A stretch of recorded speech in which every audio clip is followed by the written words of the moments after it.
Good evening. Welcome everyone to round 3 of Octane Online Racing, Simrigs.com Sprint Series racing action. This is Asia Pacific region, split blue and split red tonight. I am Sean Muller, and joining me in the box, as always on a Thursday night, it's the one and only George Cook. Good evening, Cookie. Good evening, Sean. Lovely to be here as always. And Kyalami, what a track. We're in South Africa. GT3 cars here. There is nothing quite like it. Really technical track. Looking forward to this one very much. Absolutely going to be a ripper tonight. We have seen some mixed conditions last night, so we are expecting, hopefully tonight we'll get a bit of moisture and a bit of precipitation on the racetrack. It should spice things up. We've got a 70-minute race tonight, so looking forward to that. 2 mandatory pit stops. Tyres are mandatory as well, so we should see some really different strategies play out. So looking forward to calling all the action. I believe qualifying is about to get underway as well, so we'll head to the track shortly. But big welcome to all our viewers. Hope you are all well and hope you're enjoying your Thursday evening. Yeah, and it should be a really good race. I mean, the 2 pit stops going to make things really interesting. You know, split stint times around 23 minutes each. If you split it 3 ways, as I tend to do, but there will be a great mix of strategies today, and I believe we might be seeing a little bit of moisture out there on the track already, Sean. Excellent. That's what we like to see. Now, Sure it is. As you'll see up in the boxes as well, we have 4 classes now in OOR. So we've got our pros, our silver, our pro-ams, and our AMs in that order. So looking forward to sort of seeing how that all plays out. Of course, we do have a championship. We will run through the championship order once we do head to the track. But looking forward to seeing how this all unfolds. Yeah, I really like this new 4 category layout. I think it's a nice way to split things up a little bit further. It creates a bit more interest for some of the pro-am sort of area, and you know, helps to sort out some of the pros from the silvers, I suppose, at the same time. I think it's a good little change.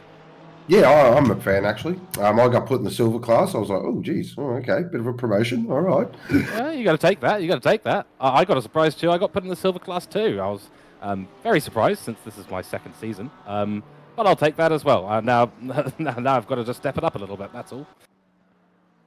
So we are at Kyalami. Fantastic racetrack, this one. I still believe very underrated in the sort of grand scheme of racetracks around the world. It's an absolute fantastic track, though. It's got some really amazing corners, some of the best corner names going around as well. So we'll cover that off. I mean, barbecue. I mean, how can you not love a corner name named that? Oh, yeah, and it's much more interesting than calling it Turn 5. I mean, you go through Barbie. Go through the Barbie, mate. That's it. Yeah, and then Crocs, Crocodiles. Brilliant corner names. Absolutely love it. Of course, the big one, of course, is Cheetah, the fearsome Cheetah. Who will get cheated tonight? We normally see one every race hit that inside curb, and it launches you into the stratosphere.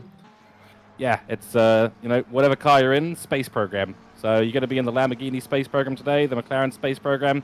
I guess we'll find out, but Cheetah, you can't cheat it at all. It's the most honest corner in the entire circuit. Now, we currently are on a wet track at the moment with a track temp of 28 degrees. So, there, they see it right there through Sunset. That, we're just talking about that off air, actually. That nasty little bump on the exit of Sunset catches a lot of cars out, especially the McLaren. It does not like it at all. No, it doesn't like to turn in, and a lot of the setups here for the McLaren, they're a little bit geared towards keeping the rear a little bit more stable, as that definitely helps the car out. But, yeah, you've got to really be careful on the exit there. In fact, the exit of everywhere on every one of these corners is very tricky, even where we are now, up through Leeuwkoop there. The exit can come up on you pretty quickly, and suddenly you're on the green. Yep, and the runoff on this track's also, the curbs and the ripple strips are like ice when there's water on them. I found that last night myself, bit of drift action, which was fun, but not fast. Yeah, well, we saw a lot of people doing that in the split green. It was like, you know, avoid the curbs. The curbs are lava, essentially. That makes a few of these corners really challenging. Cheetah, in particular, I would suspect, because the runoff there is, you know, you've got to essentially hit the curb. I guess the curb on the outside, probably the easier place to hit it, but on the inside, on the apex, you don't want to be touching it. So fastest lap at the moment goes to Jamie Conboy in the McLaren, 1:47.6, so it's a good start from him. What kind of lap times do you reckon we'll be seeing these guys drop to in these wet conditions? Look, I'm expecting, as Ethan Cowell goes straight to the top of the timesheets there with a 1:47.065, probably mid 46s. if the track stays this sort of condition. It does look like on the radar, though, it's going to get wetter towards the end of the session. So probably now, I reckon it's now we're going to see the quickest time. If it does get wetter, the track's definitely going to degrade. Yeah, they're not going to be able to get the grip that they're going to have now. I mean, you've got, I think we've got about 25, 26 or just a bit more than that in the grid today. So there's a lot of cars going around the track. But yeah, if it starts to pour down a bit more, then the conditions are just going to get worse and worse and worse. 10 minutes to go in this 15-minute qualifying. We did see a yellow pop up on the screen there, but that has been cleared quite easily. And we've got Chris Taylor. He's gone up to P2, and he set a 47.6 as well, but just ahead of Convoy there. So the Ferrari driver doing quite well. And here's our Zero Sugar live read car, Joshua Vedager. Love this. Porsche, of course, as well. You know, probably pretty good at this track, actually. I believe the Porsche is not too bad around here at Kyalami. I have hearing a lot of sort of talk about the new Porsche, saying it's not like it used to be. The old 9912, of course, was one of my absolute personal favourites, but apparently the 992 is just a little bit trickier and not as Porsche-like, if that makes sense. Well, it makes sense to, I think, anyone who's driven the old Porsche, but yeah, it's an interesting one. I mean, from what I've heard, it's still pretty stable. Goes like the clappers, but yeah, you've got to be a particular kind of driver, I think, to really enjoy it.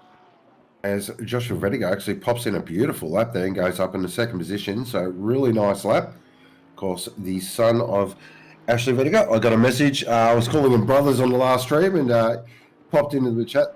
The old man said, basically, look, there's a reason he's a lot faster than I am. He's got 20-odd years on me.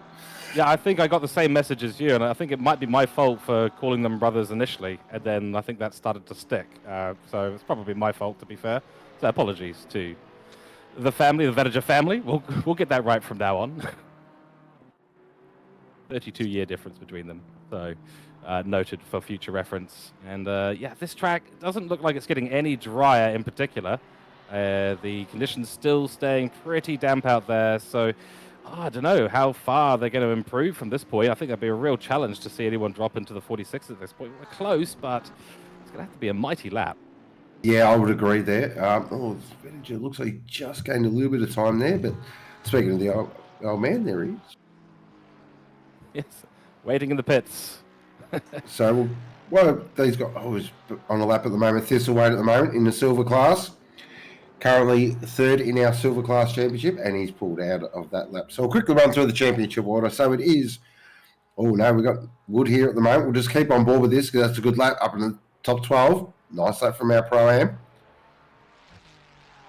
Yeah, that is good stuff. And of course, with the new split, we'll have to talk about exactly who's leading what category. There are 4 categories now to go through. So Sean, why don't you take us through the top 3 at each? Just keep on this lap, though, because Ethan Cale's about to put in an absolute stormer here. He's 0.6 up on his lap. This is going to go straight into the 46s and really grab this pole by the scruff of the neck. And look at that, a 46.4. Fantastic lap there from Cale. Wow, that is impressive. In conditions that we thought were not getting any better, he's pulled out an absolute magic lap there. Bubnow's managed to get himself up into P2 with a low 47 as well, but that 46 lap, maybe that's indicative. Maybe the track is getting a little drier out there, maybe not, or it's just Cale pulling on an absolute masterclass. Lamborghini also does like the wet. It is really nice to drive in the wet. Here is Lewis, currently down there in P2. Actually, that's a really good qualifying there from Lewis. But qualifying at the moment, top performer is Bell. Look at that. Am up in 7th position. That's a great lap. Crikey. Yeah, that is impressive. And in the Porsche as well. So that is some really, really good stuff there from Bell. Lewis is currently, I think he's in P2 for Pro-Am class at the moment, just behind Ashley Vedager. So he'll be looking to, well, he won't make it happen on this lap, but he's still in a good position. P8 currently. Really top stuff. But yeah, that AM class driver, 251 car, that's great stuff. On board with Bell now. Oh, that's not where you want to be on the outside of Cheetah. He manages to hold on to it. That's a pretty good show of car control there, if I may say so myself. That's what happens when you cheat a line. There we go, first one. Yep, there we go. More to come, folks, more to come. The jokes will be rolling in with the amazing corner names that we have here. But through the S's, we are seeing Ashley Vedager go now. And it's a good lap so far, up 0.6 of a second. He's going to need to find a bit more time. Through the top of the hill there and down towards Mineshaft. Sorry, there's my first Freudian slip of the evening. This beautiful sweeping corner into the Crocodiles. This is where we do see a lot of drama, especially on that run, especially in wet conditions. So we'll keep an eye on that in the race. Lovely through there. Beautiful exit as well. It's really nice car control here from Vertigo. Now it's a Cheetah. Nice. Doesn't take too much curve. Nice exit as well. This is a really tidy lap. This is going to move him way up the order. Ooh, loses a little bit of time there out of Ingwe. He crosses the line up to 15th. Still a very solid lap. Yeah, very respectable. Maybe just a little bit deep there into the final corner, but he manages to pull out 0.5 of an improvement. Very, very good lap time there. But this track, you know, we saw the smooth driving there from Vedager, and this track, I think, is pretty much defined by smooth and steady. And if you're smooth and steady around here, you are pretty much guaranteed to be getting the lap time in. And already up another 1/10 of a second already. So he's got some time to find, and I think we might be seeing a slight improvement in this latter half of the qualifying in the track conditions. Still very rainy out there, but everyone's just starting to get used to it and finding a little bit of time, finding where they're going to have grip and where they're not going to have grip. That's it. It's all about finding the grip, finding the line. His belt at the moment, currently in P7. And he's going to go. This is a improvement. This is going to move him up even higher. 6th position. That is a huge effort. What a drive this is. We're going to have to keep a really close eye on Bell today, because if he's putting in those great lap times here at the moment in the wet, I'm absolutely super keen to see what he's going to be able to do. Hopefully in the dry later on, but we'll see. We don't know what the race conditions are going to be like, but we'll keep a close eye on them for everyone in chat. So we've got 3 minutes 30 left of qualifying. So now it's time, if you are looking to improve, it's now time to get out, strap on a set of wets, and put your best foot forward. As he comes through Sunset now. Oh, a little bit of opposite lock there. Classic Porsche stance that. Again, just a little bit taily on the exit. He's wringing the neck out of this Porsche. This is great to watch. I think he might like the wet conditions. I think so. Bit of a rainmaster here. Down through the S's. Yeah, really throwing it into the corners. You can see the tail stepping out on him, but he's just using all his skill at the moment just to keep the car in line. Really good car control. And up through the top of the hill, once again, that's a pretty good line, avoiding the inside curb. That's going to give him more grip as he exits. He's finding time everywhere, up 0.3 of a second already. This could be good enough for a P5 position as it stands. Really good lap, and look at this, up 0.4 now. Down to the Crocodiles. Again, beautiful exit, rear traction, something the Porsche does better than anything else going around. Now to Cheetah. How brave does he want to be? Oh, too brave. Way too brave. There's our first Cheetah of the evening. Yep. We'll check one onto the chalkboard here and mark it down. Cheetah has taken one claim there. That's a real shame, because that was going to be an absolutely brilliant lap time. But, you know, that's unfortunately what happens if you're going to push it in the wet. You run the risk of doing exactly that, and Cheetah is the corner that it'll most likely happen. Now on board with Taylor, and he's up 0.4 of a second here. This is a great lap time from him. This will put him easily into the 46s. Probably not good enough for pole lap. He's got a driver in front of him as well. Let's see how he does. Through Cheetah. Wide line for the car in front. He has to take a little bit of avoiding action there. Will the car get out of his way? No. Battling a little bit, so both on a valid lap. He can't overtake on a valid lap for the driver in front, and decides that's not going to be cricket, and pulls off to the side of the road. That was definitely going to improve him. Probably, as you're saying, not pole, but yeah, a little frustrating when you do catch a car in front. But as we know in OOR qualifying rules, if both cars are on a valid lap, you cannot overtake. Here is Thistlewaite in the big bad Merc. Currently down on his best lap, but he's going to wind it up for one last crap. Did I say? I said crap. One last crack, I should say. That's our second Freudian slip of the evening, folks. Stay tuned for more, of course.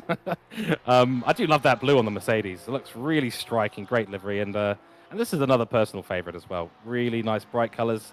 McKellar, of course, currently, I think, pretty high up in the championship at the moment, doing pretty well. I'll double check exactly where the points are for McKellar, but up on his lap at the moment, 0.4 of a second. Through Crocodiles we go. Good exit again. The Porsche, as you said before, Sean, Really good on exit. Brave through Cheetah there. Does well, runs a little bit onto the curb on the outside, on the brakes, into the last corner. Still holding that 0.4 of a second. Can we get a good exit? Oh, it's pretty decent. Haven't lost much time there, so this is going to be a good lap. Should be good enough to be well inside the top 10. Yes, P6 for McKellar.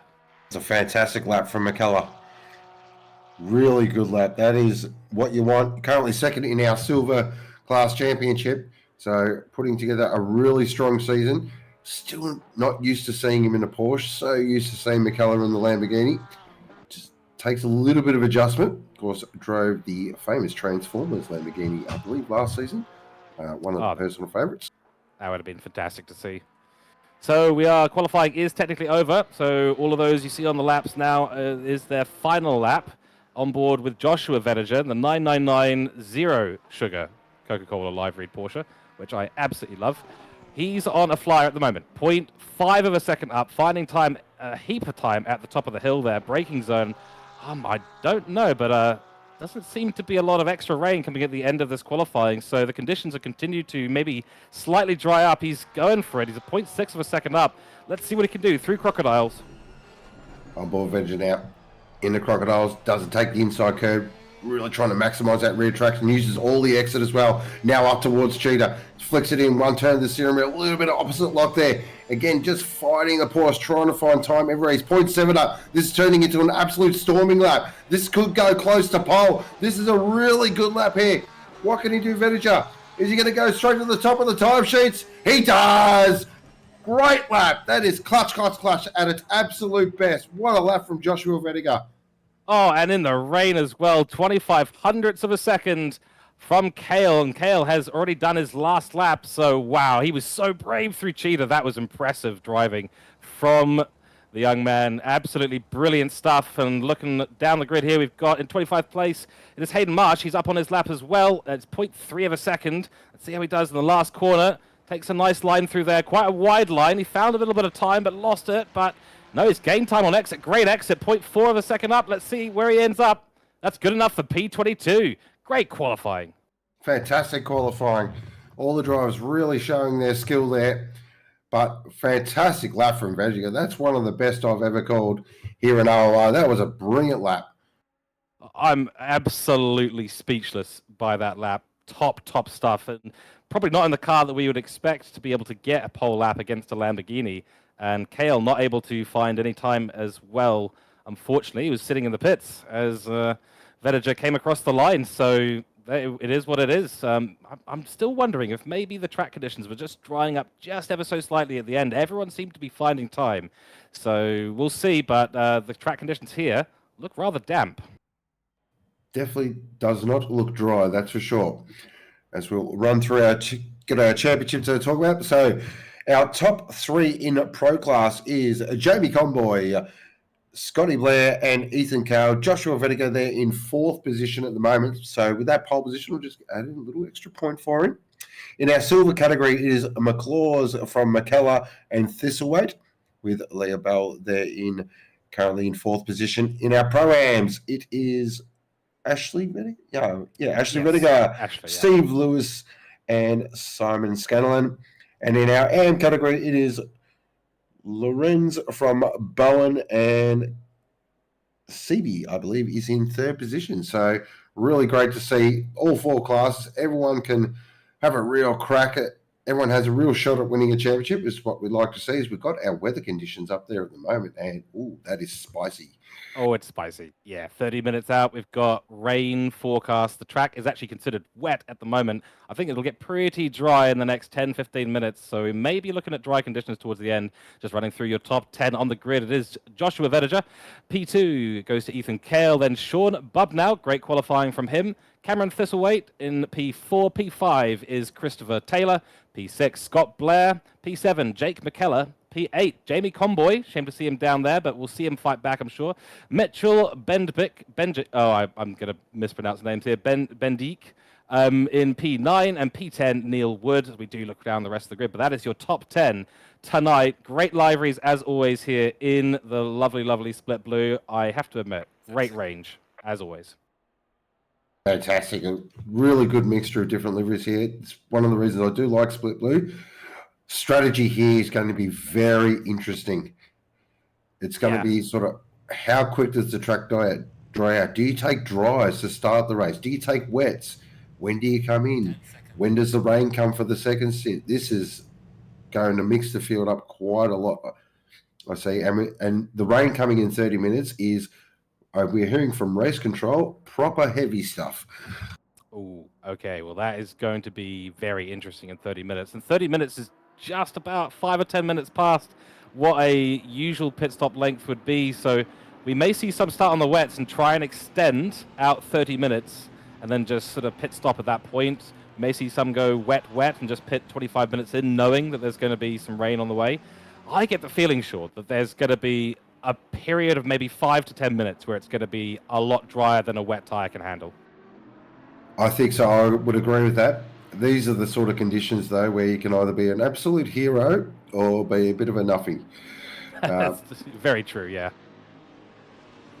The real test of race strategy, I have to admit, because you're going to be adapting to the changing conditions. You're going to be staring at that radar and juggling all of that while you're on track in wet conditions. Of course, so the proper key around Kyalami, and we've seen it many times here, is that first sort of 2 or 3 corners after the start. So through the kink into Crowthorne, through the sweep and into Barbecue, we do tend to see a bit of action and a bit of drama there. And as I was saying there before, into the Crocodiles is another hot spot. So these drivers will be very aware, just trying to get through lap 1 cleanly and then get their calculators on and start working out how they're going to navigate these 70 minutes. Yeah, and I think this is one of the lovely things about Kyalami is the track widens and then it gets a lot less wide, and then it widens, and then it gets a lot less wide. I mean, through Crocodiles it widens out massively. You can go 5 wide there if you're really brave. But then immediately afterwards into Cheetah, you need to be single file or else. Yeah, pretty much. I think also we're going to know pretty quickly who's on what tyre, I reckon, in the space of about a lap. So as they're lining up double file now.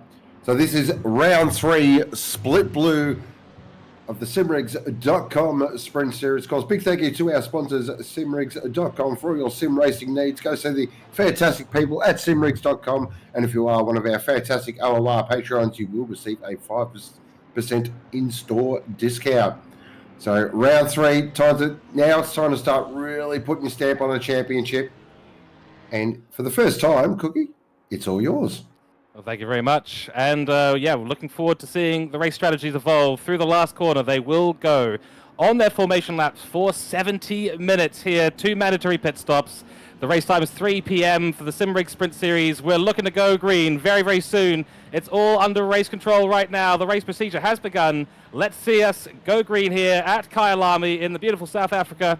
Wet track it is, and we are going green in just a second. Right now, there we go, we're off, and it's a good start there for Vedager. Kale's going to look round the outside. The track is still very, very wet.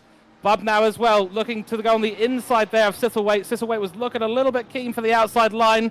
Going wide, no action so far. Little tap there in the background. I think that was McKellar, potentially Conboy as well, but everyone seems to have gone through sensibly in turn 1. Good stuff so far. They're side by side going through the Juxai sweep there, but no, this has been a good race start so far. Everyone being very, very sensible. No safety cars required. Conboy, a little bit more contact there with Bendik. So not happy that he's got cars on his inside as they go on the inside through Sunset goes Conboy. Great stuff so far. That is very brave there from Conboy, especially in these wet conditions, taking that inside curb. They flick it now up towards Clubhouse. Really clean start here from Split Blue. So look at the background now. I saw a little bit of 3 wide action. That was the green. It looks like the McLaren there. And it looks like another McLaren there. Oh, another car. Oh, is that Begg? Begg had a bit of a moment there as well. So it looks like a couple of cars have just gone off there in the S's. So head up towards the hill now. Now, Ethan Carl, though, looking very clean. But Vediger has got an absolute storming start. 0.8 to the good. He is flying. That is a brilliant start. Couldn't imagine a better situation for Joshua there. Kale's going to be chasing him down as much as he can. There's a huge gap back to P3, but the action is all happening. I mean, look at it through Crocodiles. This is what we were talking about. It all widens up everyone can go side by side, but they have to figure out the order pretty quickly. And who's going to be brave, who's not going to be brave. Convoy loses out there. McKellar, I think, no, that's Blair, sorry. No, that is McKellar, sorry. Got round the side of Bell there. So Bell, who qualified very, very well. A little ironic pun there. But he's down into P10 at the moment as we cross the line for the first time in this 70-minute race. Great start from all the drivers. Now it's time to settle in. Let's look at some of these gaps. A lot of these drivers might be on the wet tyre, so they've all just... No one's taken the brave pills, and just, as we can see, rain's coming in 10 minutes. This has the potential to be a full wet race. So this is going to be very interesting indeed. A lot of these drivers, of course, may have done a few laps in the wet, but probably not a lot. There's a great battle here between Penfold and Sebi and Securi. So looks like Penfold just slips in there on the Lamborghini as they're heading down, back up the field. Now here's Bell. Fantastic start for Bell. Really doing really well in that Porsche there. I get a feeling that red box might change to a different colour very soon if he keeps his potential up. Correct. He's gotten a little bit pushed out by some of the others on track, which is very easy to happen, especially when the drivers who are in the upper classes, they know how to overtake. They know how to push you out a little bit. Oh, a little bit of a moment there for Convoy on the exit of the S's. It's going to compromise him a little bit. Will Bell look up the inside? Be very brave to do so. Thinks better of it. Good call there. So some sensible racing happening. And yeah, you're right. 10 minutes till the rain happens. So if you're on dry tires and thought you were going to be brave, you just went from hero to zero immediately. Pretty much. Is this away currently in 5th position, finally with Bendig. Great battle here. Two of our silver class drivers having a fantastic dice. Lamborghini versus Mercedes, 3-cheater. Again, got to be really careful on that exit as Ethan Carr pops in a 47 dead for a race lap. Yep, no worries. Oh, yeah. That is a great lap time. I think we just saw Bendik there just dive up the inside on the last turn as well, but the battle as well will continue at the front, and no, he didn't make the move happen, so confirmation that Sithaway was able to get the traction on exit. The battle up front here, though, Vedager versus Kale, it is closed in a huge amount. 0.5 of a second is the gap. Nearly 3.5 seconds more back to Taylor, who's holding on, but not by a huge amount. He's pretty far back now, but Vedager, he's got a lot of work to do. The rain conditions will continue to get progressively worse, so maybe the Lambo's strength now in the rain is going to come and bite him. 1 lap pace versus race pace here on big fuel loads. They're allowed to refuel, of course, in the pit stops, but you're still carrying 30 or 40 litres on board. Very much so. And what's really spinning me is this track temp. So it's 30-degree track temp, and it's wet. So, yeah, that you can see, though, there is a definite darker line forming here, but that's not going to last long once this rain comes. So it looks like Bub now, I believe we're getting information from our very keen spotters that he was on the dry tyre. Oh dear. Yeah. Well, he unfortunately has gone from hero to zero. Will he have? He will have had to pit already, has he? No, he hasn't pit. Well, maybe he has. Ben Thomas, number 201, gets a 10-second penalty, of course, in their collision on lap 1. So on the dry tyre, Bub now, that's a bit of sadness. Unfortunately, he's going to have to come in, but he's probably just waiting for the right opportunity to minimise the loss, basically. As Chris Taylor now pops in a 46.8 race lap. His pace is picking up. But our top two, Kale's right on the back here of Regigan now. This is about to get on. So the pressure is about to really get ramped up. Kale will not die wondering here. If he sees an opportunity, he will go for it. And with the changing conditions, I mean, we are staring down more rain here in between 5 and 10 minutes away. This is going to be a real challenge for both of these drivers. Who's going to be able to adapt quickest? Who's going to be able to adapt in the fastest possible way to this? And all the pressure right now is on Vedager because Kale is looking mighty in that Lamborghini. He was really mighty towards the end of qualifying as well. Was Vedager actually. But Kale all the way through qualifying was doing so well. So, yeah, this is going to be a really good battle. And we've got another race control penalty there for Neil Wood. It's a 15-second penalty for causing a collision on lap 3. So a few little antics happening down the back of the grid. And yeah, I feel for Bub now. He's obviously done the sensible thing and not pitted outside of the pit window. because that'll clap you a little penalty, little tap on the hand from the stewards. But the pit window is now open, so Bub now will probably be thinking, I should probably get in sooner rather than later. But the track conditions are probably okay to still drive around in dries at the moment. Great little battle happening here, up here with Ben Thomas, who's got the penalty right on the back of Boxall in the Ferrari. It's a 5 or 6 way battle going on right now as they go down the hill. Yeah, it looks like Bell's leading this pack from Wood, Mann, Sebi, Penfold, Boxall, Thomas. Fantastic battle pack down in the Crocodiles now. Couple of different lines here. Couple go inside, couple go out. So we'll be really careful there, Benny Thomas, on that inside curve. That'll spit you off. Oh, now into Cheetah. Sort it out. Good work. Oh, this is... Oh, I don't want to say it, but this has got popcorn-inducing drama all over it. Yeah, I'm starting to heat the microwave up right now, but fantastic driving so far from all of these guys. Bell doing a great job to hold off, but he's going to be overtaken by Wood and Mans. He's lost that position, unfortunately, or he's still ahead just at this minute. But Boxall as well, still going for it. So a couple of AM-class drivers in the mix here. Sebi as well, who's in it for the AM-class championship. He did really, really well out at Silverstone last time. One of the only, I think, drivers in the AM-class to be up the grid slightly. But back on board with Siukri in the silver class in the number 90 car. Behind Ben Thomas. So this battle pack is bottlenecked right now by Mans, Wood, and formerly Bell, and it just keeps growing. Definitely. Again, sounds like another law. Oh, the 3 wide action here. We're on board with Boxall. That is brave.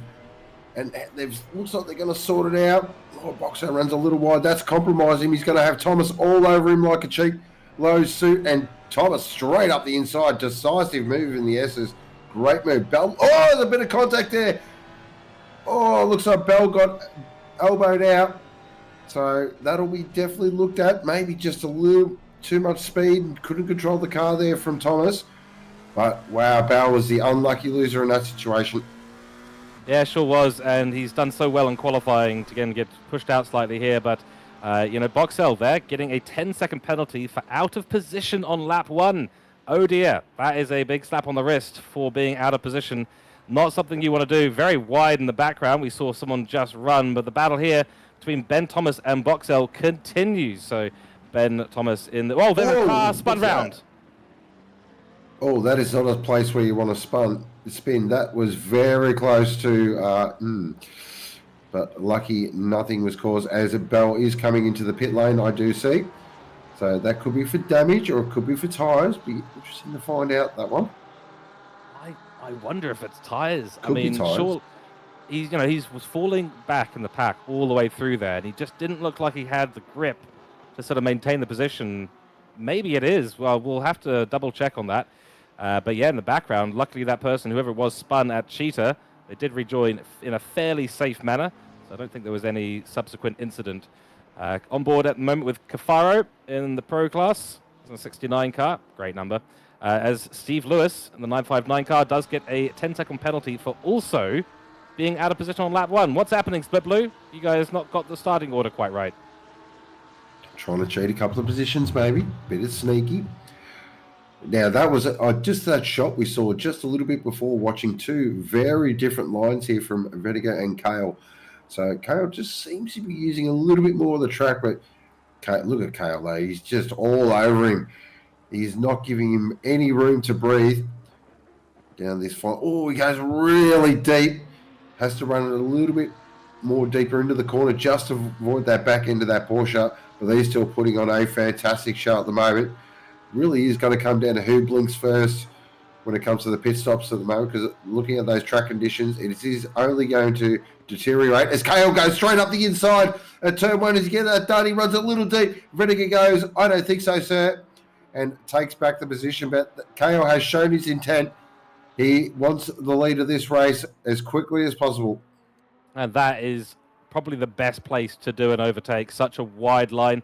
Defending into turn 1 is so difficult. You've either got to commit to the outside line around there, which is very, very difficult as you go through the sweep.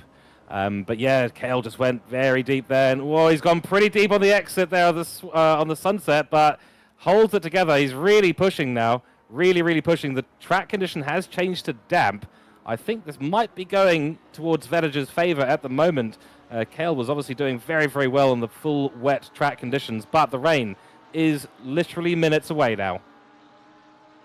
And of course, everyone will be looking to the skies, looking at their radars. But we don't have a radar, so you just got to pray. pretty much there. I do excuse that. I was sneezing, so I had to stop halfway through a sentence. That was inconvenient. Well controlled. Great car control there. Great sneeze control. Sneeze control. I like it, yes. Neil Wood gets a 10-second penalty for a cause of collision lap 4. We're looking here at Ben Thomas and Penfold at the moment, currently battling for 11th and 12th position. 2 Pro-Ams going at it. Of course, Ben Thomas carrying a big 20-second invoice. So Penfold looking really good for a podium and Pro-Am at the moment, considering that Lewis has the 10-second penalty as well. So really good drive there from Penfold. Here is Neil Wood, currently in 19th position, carrying a 25-second invoice. So a few invoices are getting handed out. It is tax time, so not surprised. That's right, and it's time to pay your dues at some point in this race. And yeah, 25 seconds, that's a big load of penalties. So, I think he was one of the chaps who was out of position on lap 1, as well as having some contact. So it's not gone particularly well for Wood, unfortunately, so far. Right behind him is Hayden Marsh. He's in the P27 car, very bright. I recognize that thing from a mile away, and he's going to come into the pits. So we've got a few people in the pits now. Thomas is one, Kafar is another, Marsh is another, and behind him, I think we've just seen Penfold. No, it's Ring. Ring also coming in. So a few now changing up. The rain has arrived on track. So we are now in the rain period, and it is just going to get heavier and heavier from here. So we've seen a few drivers. Our championship leader, Conboy, actually has already made a pit stop. So we'll keep an eye on him because the McLaren, from all talk up and down sort of the grapevine that I have been hearing from a lot of drivers, is the McLaren is, I believe the word is trash around here. Yes, I think it's pretty accurate. I'm a McLaren driver, just to be completely upfront with everyone in chat. I'm not being biased here. It's a great car, but it's pretty trash around here, I'll be honest. It's not a lot of fun to drive the way you have to set it up, but you're right, we've got to keep an eye on Conboy in the McLaren. We were just on board there with Blair momentarily, and back on board now with Blair. And you can see the amount of steering input that is being required still in these conditions. Like we said, it's going to get worse and worse. Nearly decides to run it onto the curb there. That would have been a bad decision on the entry here. I mean, if you can control the slide that'll inevitably happen from doing so, then you might be in luck and get a really, really good run through Sunset. But it's looking pretty stable out there for now. But I think these McLaren drivers are going to start to struggle a little bit later in the race. And he's got Conboy behind him at the moment. So he's going to be under a little bit of pressure. He's already done the pit stop as well. So Blair and Conboy, both having done pit stops, running in the 47s at the moment. So what is in these two, of course, are leading the way that our drivers that have already done their stops. So they are going to come through the field once this field starts to cleanse out. But we've still got 55 minutes to go. So plenty of time for strategies to unfold. And of course, it is all dependent on these track conditions. When the real proper rain comes, or as Forrest Company say, the good old fat rain. Oh, look at the car control there from Blair. Just right out sideways. Quick flick of the steering wheel, controls the slide beautifully. There is something mesmerising to watch a really good driver in the wet. Oh, I couldn't agree more. And especially with the snap reaction times, you feel that car is going out from underneath you, and the control and the reaction speed it takes to actually keep it on track.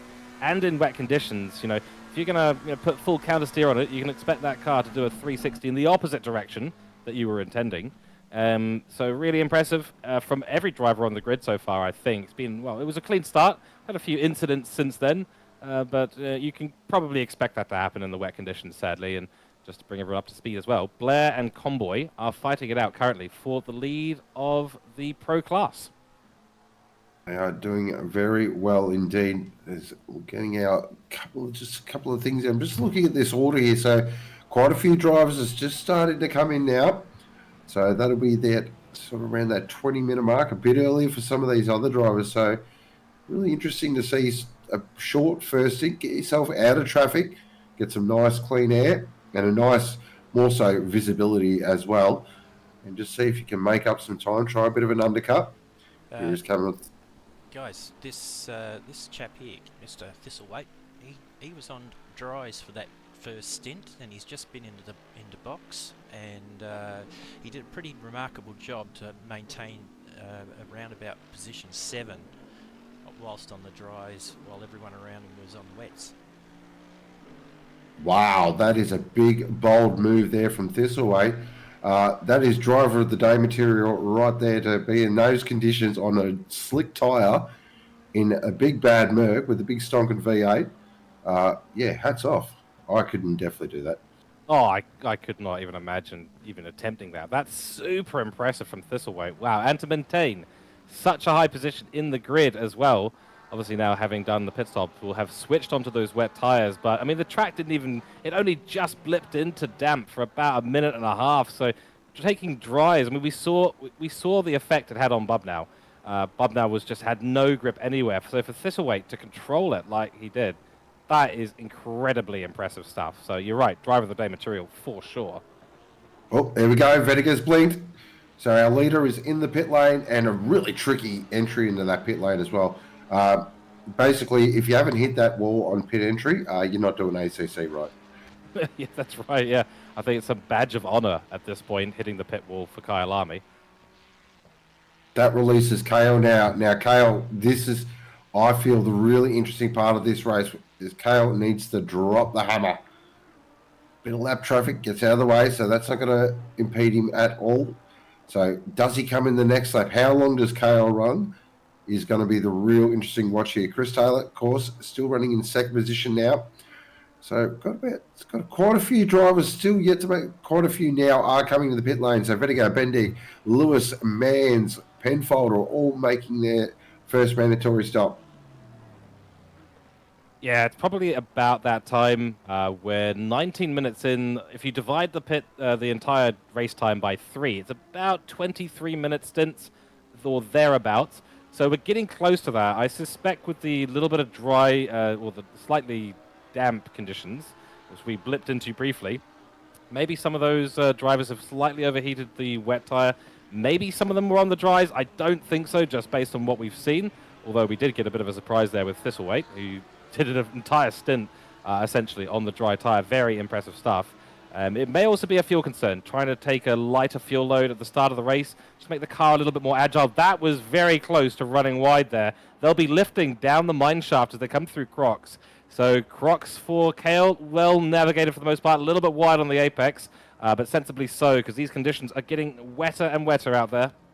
There is a proper shine on that track, and Kale is in. Here we go. So this is the big one. Did Kale stay out a lap too long? Going to be really interesting on the exit here with Vediger. He's heading up now towards Lekop. I know I'm butchered that pronunciation. I'm sure Paige will let me know. And then through. Oh, look at that. That just looks really dicey, doesn't it? Oh boy. Yeah, that's a scary corner. And you know that to maximize it's because you usually down this part of the track you are absolutely flat out. So everyone's in their mind knows that they need to maximize the exit out of the top there, but with the amount of rain that's sitting up there, it's just no grip. There's no grip to get on the throttle, and if you run wide, we spoke about this earlier, if you run wide there, grass is your friend. Oh, like that. Whoa, that's a moment. That's a big moment there through Cheetah for Vediger. That bump is really nasty as well. Can really unsettle the rear of the Porsche. And here we go. So this is going to be close. It looks like Kale's got him. This is going to be extremely tight. Vediger now. They're both at full speed. Of course, Kale is going to have cold, wet tyres. Vediger's had a lap to warm them up. Kale runs really deep in there, and Vediger does take the position back. Oh, this is going to be really tight. Oh, that is as close as you like. But Vediger does get it done. Oh, that's impressive stuff. I really thought that Kale was going to be able to hold that on the inside, but you're right. The cold tyres that he switched onto just didn't have anything in them to slow down, and Vediger was just able to do the old switcheroo, go up the inside and retake the position. That's sideways. Oh, wow. What is going on? That is a bit of epic car control right there from Vediger. That is drift action 101, and in a Porsche, no less. Hats off, sir. Very well done. Yep. And Wow. No, you go for it. Sure. I'm just speechless right now. That was astonishing. As you can see, on board here with Kale at the moment, it is proper wet out there now. There is no dry line at all. There is maybe couple of little puddles developing as well, and there's a proper sheen on the track. This is some of the diciest conditions we've seen in a while at a racetrack that is tricky in the dry, in the wet. Yeah, completely different racetrack. So this is going to be interesting for the strategy going forward. We saw that the overcut there from Kale was not particularly strong, but it was strong enough to nearly, if he got that braking zone right, nearly bag him the P1 position. So do these guys try and run a longer stint now? Do they try run 30 minutes and then go for a shorter pit stop at the end? I suspect so, given that we've got 30 minutes of rain forecast ahead of us at this stage. But Kale will be thinking, hey, I know that if I can stay out just that little bit longer, I can probably get ahead of Venager again. I think also these drivers will be waiting for the next weather update as well. So, of course, we get it in 30-minute blocks on ACC. It was Kale runs really deep again into Crowthorne. He's really struggling to get that Lamborghini turned in. That's quite a few times I've seen him just run it too deep, not being able to maintain any corner speed whatsoever. And it just allows Venager just to eke out a little gap there. So Kale, again, now will have to work hard. Of course, he's probably trying not to follow too closely as well as visibility. Oh, Venager way out sideways through Sunset. Oh, how we kept that out of the wall, I have no idea. Oh, that was unbelievable. 45-degree angle. Let's go. That was the L shape of the car. What control, though. He was so lucky to miss the gravel trap on the outside of the corner. Missed the gravel trap, didn't catch the wall. Wow, that is, yeah, code brown, please. Code brown. Code brown for him, popcorn for us. That's astonishing. Unfortunately for him, does mean that he's given up that lead to Kale. So Kale now in the lead of this race. Now, thing with Kale here as well, or Venager as well, he can't let Kale skip away. We've seen this before from Kale. If he does get a bit of a gap, he's a very hard man to chase down. But I'm sure Venager will gather his thoughts, gather his momentum, and be able to tack onto the back of that Lamborghini. I have no doubt about that. As Leah Bell cops a 15-second penalty for causing collision on lap 10. Ouch. Ouch indeed. So a little bit of a nightmare evolving for our AM class driver who did so well in qualifying. But, you know, in the AM class, you're there to learn, and I'm sure he'll be learning a few things today. I think Venager will be thinking, hey, you know how many times Kale has gone really, really deep at turn 1? That's my opportunity. Let's try and maximize that part of the track. I think in Sector 1, the Porsche seems to have the advantage over the Lambo. And is that deep again for Kale? No, I don't think it was. But he's very wide of the apex, though. Here we go. Corner. Replay action of this epic slide here from Venager. Look at this. Tips it in right outside on the lock stops. Keeps it out. Like, wow. That is amazing car control right there. He seemed so calm in the cockpit. Just went, oh, yeah, well, I'll just go full opposite lock and see how it goes. Unbelievable. I'm telling you right now, if that's the old Porsche, you're not doing that. Yeah, I can imagine. He does seem to be trying to almost induce a bit of a slide into Sunset there, which is generally what you end up having to do. Just tap on the brakes, trail brake it through, try and get the car to turn in, and inevitably the car will throw the back out. But just incredible car control. Oh, a little bit battle here going between McLaws and, or is that Penfold? I think that might be Penfold and Lewis at the moment. So Lewis and the Ferrari and the Lamborghini of Penfold, the 72 car. So battle for a podium here on the Pro-Am stage. And too wide into Sunset. That's brave. Around the outside goes Lewis. Can he make it stick? If he keeps it on the outside here, he will get the inside run. Whoa, right onto the curbs. He can't go late on the brakes, and Penfield will retain that position. Good little bit of action there between these two. That was very bold around the outside of Sunset in the wet, if you don't mind. Yep, credit to you. But definitely lost out on the exit. That was what we were talking about. That little bump on the exit of Sunset just can unsettle so many cars. You don't see it actually when you're in the cockpit, so you don't notice it at all. But then you notice it as soon as you hit it. Oh yeah, and then suddenly the car is just jumping around. It's doing a little bit of a dance, and then you're suddenly worried about the braking zone in front of you. So we've got 43 minutes to go. These wet conditions are all, Wow. I was about to say, really making it difficult for these drivers.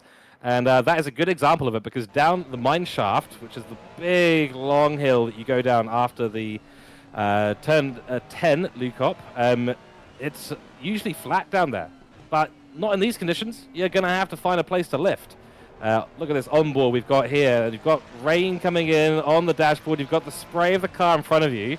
That's how challenging these conditions are out there for these drivers. Out of the pits, I believe that's wood. So this battle's about to get even more interesting. Well, I'm just going to give you a technical term for the weather conditions at the moment. It is pissing down. It's a very technical term. Very professional organisation we run here. And in fact, that was actually, I think that's McKellar is in the Porsche behind there. This is, wow, I haven't seen conditions like this in a long time. Wow, this is really tricky now. It is bucketing down. So these drivers are definitely earning their stripes this evening. And there's still 42 minutes to go of this.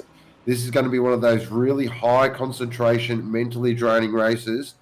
And basically, it's going to come down to mistake minimalisation. That's what, in these conditions, that's what it is all about. Just checking with our lead at the moment, Kale, he's dropped the hammer. 2.4 seconds to the good now. Kale is in cruise control, and he is taking this race by the absolute scruff of the neck. That's exactly what he needed to do here. And Venager at the moment has absolutely no answer to what Kale is doing out on track. 3.5 seconds now the gap. And he just wasn't able to hold onto the back for whatever reason. Kale, like you said, dropped the hammer. It's hammer time. And his race engineers telling him, look, if you're going to go, now's the time to go. Full send. Take the risks that you need to. If you build a lead now, you are good when we pit. Yeah, I just saw in the background now of Vediger and Taylor. It looked like Taylor was catching the. Oh no, that was lap traffic. Yep, thank you. Appreciate that, race director. So, yeah, always good to be corrected by the race director. It is, isn't it? Taylor's in one of those positions that oh, geez, that was interesting through sunset. Oh, and again. Wow. Wow, yeah, these positions are always tricky when you sort of got no one around. He can see, though.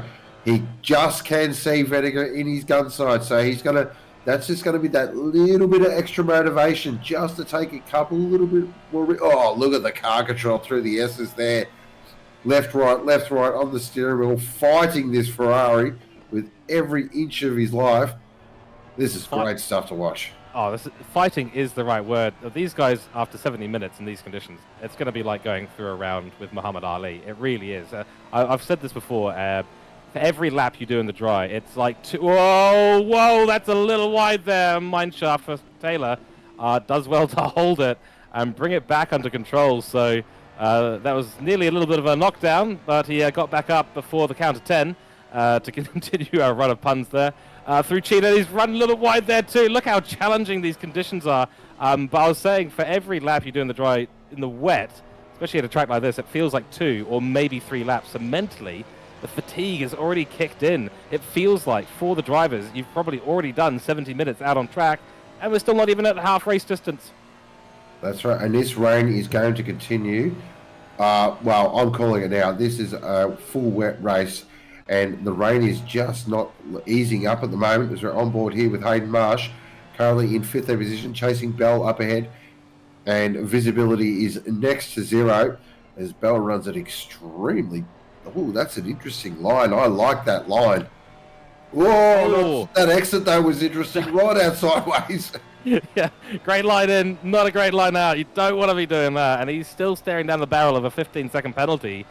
This is great for Marsh. He's up into technically... Oh, it's a little move up the inside to Crocs. Will he make it stick? Oh, was there better contact there? Maybe just a tad, but he gets the move done. Now they're going to have to sort it out before they get into Cheetah. Who's going to blink? Oh, boy. Oh, that's great driving from Hayden Marsh there. Fantastic driving. Oh, he's done so well. He really just stuck it in there, and he kept his nerve. That's the most important thing of that corner. He kept his nerve. Now he can defend on the run down towards turn 1, but that puts Hayden Marsh in class up into P2. 14th overall for the AM class driver. That's fantastic stuff from Hayden Marsh, and looks like he's going to hold on to that position because Bell's got no answer for him, but runs a little bit deep. Oh, this battle is going to go on. Yeah, very much it's going to go on. Up now through the sweep up towards Barbecue. But it looks like Bell just going to think, oh, again, though, you can see Marsh just runs a little wide there at Barbecue, and that's going to give Bell a bit more of a sniff. Now into Sunset. Oh, boy. Grab the popcorn. This is, he thought, the Marsh runs really deep into Sunset. The Bell's going to try and fire it up the inside. Oh, catches a little bit of that inside curve. Just unsettles the Porsche. Wow, they're having it's like a battle of two sides of the same coin right now. One's struggling on the exits, one's struggling on the entries, and it's sort of evening out, and they're just inseparable at this stage. But look at the conditions out there. They're fighting, and big counter steer moment through the S's for Bell. They're fighting these cars. They're so keen to keep those positions. Unbelievable. They're just out on board here. So just look at his traction control settings. He's running TC4. Wow, that's yep, I'll tip the hat. Nice work. And ABS4. So definitely likes driving on the slide, does Bell. Some drivers like to be a really smooth style in the that's a moment. That's a big moment. Wow. Yeah, you mentioned he likes driving on the edge. I think we just saw why. He seems to be pretty good at holding on to the car when it decides to disappear from underneath him. This is unbelievable stuff. We say it every now and then here at OOR. This is content. This is very much content.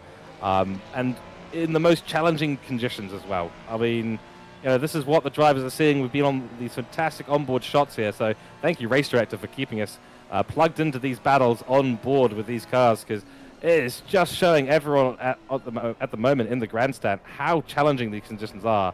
And it takes a lot of mental focus to keep the car in a straight line, especially when the car is moving out from underneath you. And look at that, through the sweep there. Very, very difficult stuff. So, but nope, Hayden Marsh has got the position, and Bell has no answer to it at this stage.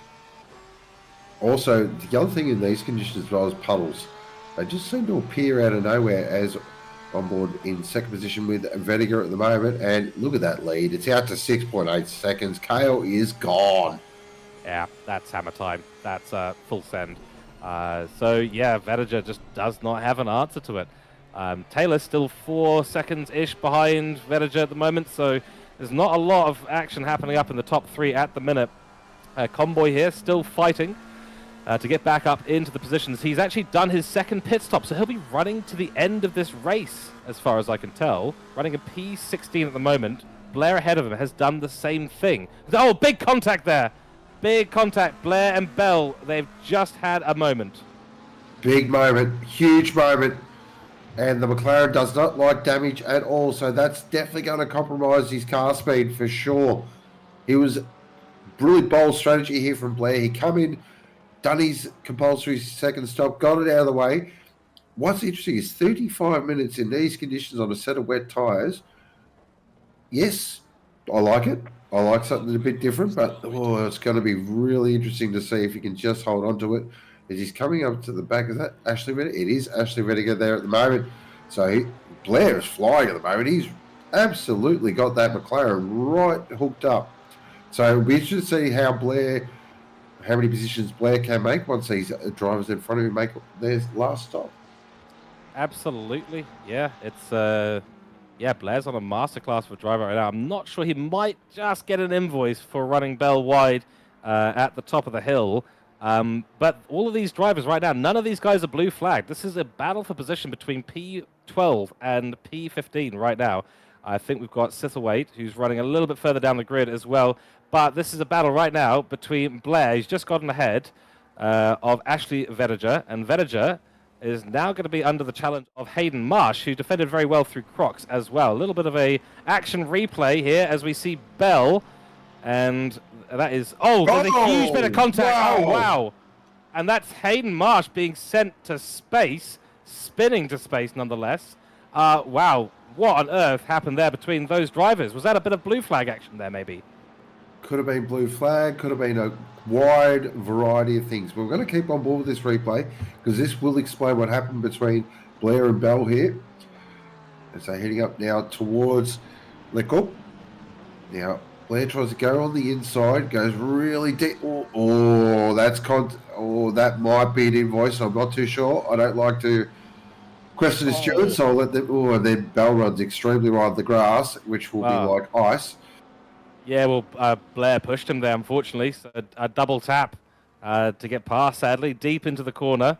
Touched Bell, both of them controlled her, and then on the exit, Blair just didn't have the grip and just ran into the side of Bell and sent him a little bit wide there. So, crikey, that was quite the half of lap of action going on in this battle pack. You could say Blair run his Bell. Oh, you could say. Yeah, very good.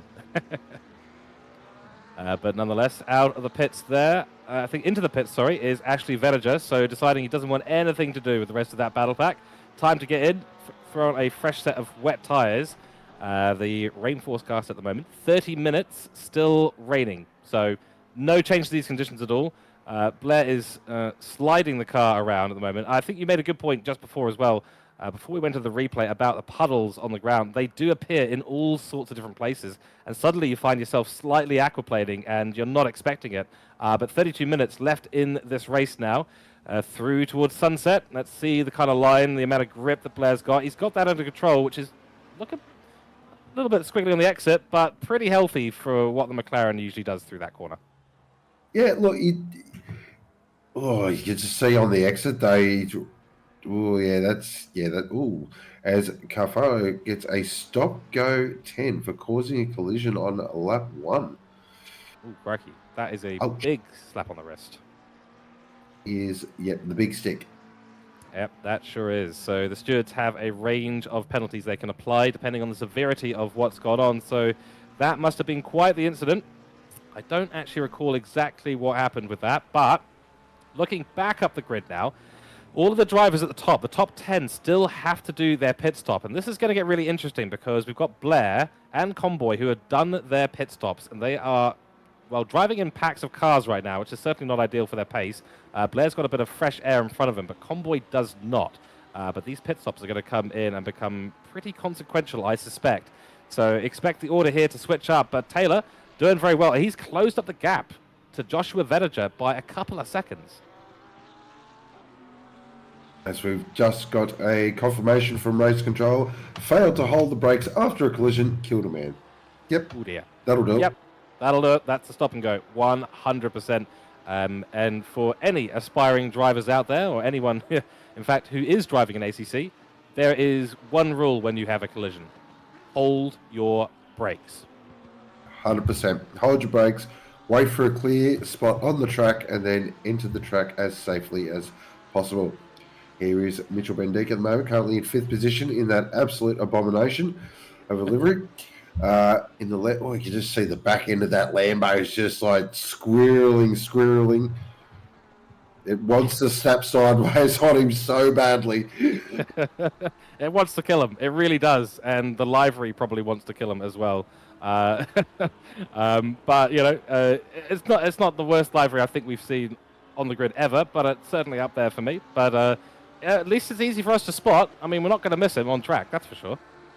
Oh, for me, it's the worst. What does me is the purple wheels. That just puts me over the top.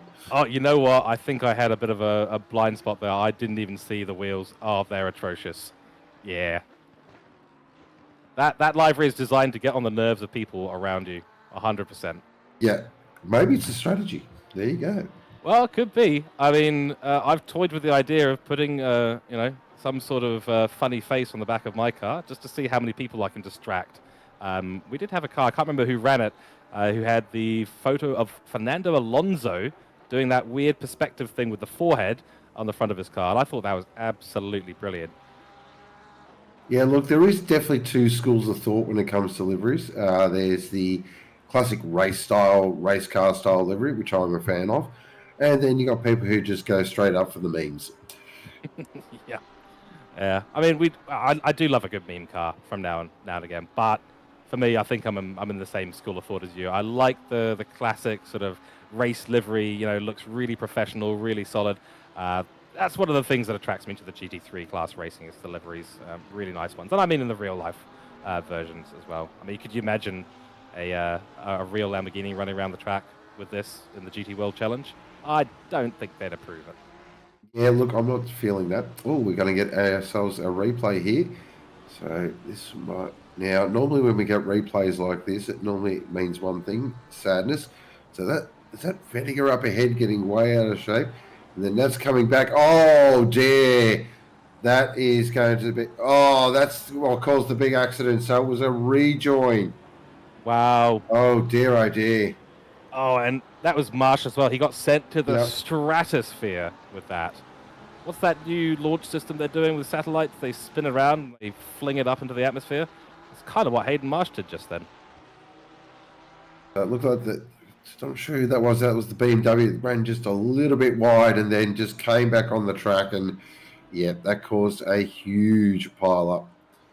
Yeah, it's no small speed that people hold out through Sunset as well. You know, you're in gear 4, sometimes gear 5, depending on, you know, what kind of speed you're holding in there. But yeah, it's not a slow exit, and it's another part of the track where the track just gets a little bit shallower. It's not as wide through there.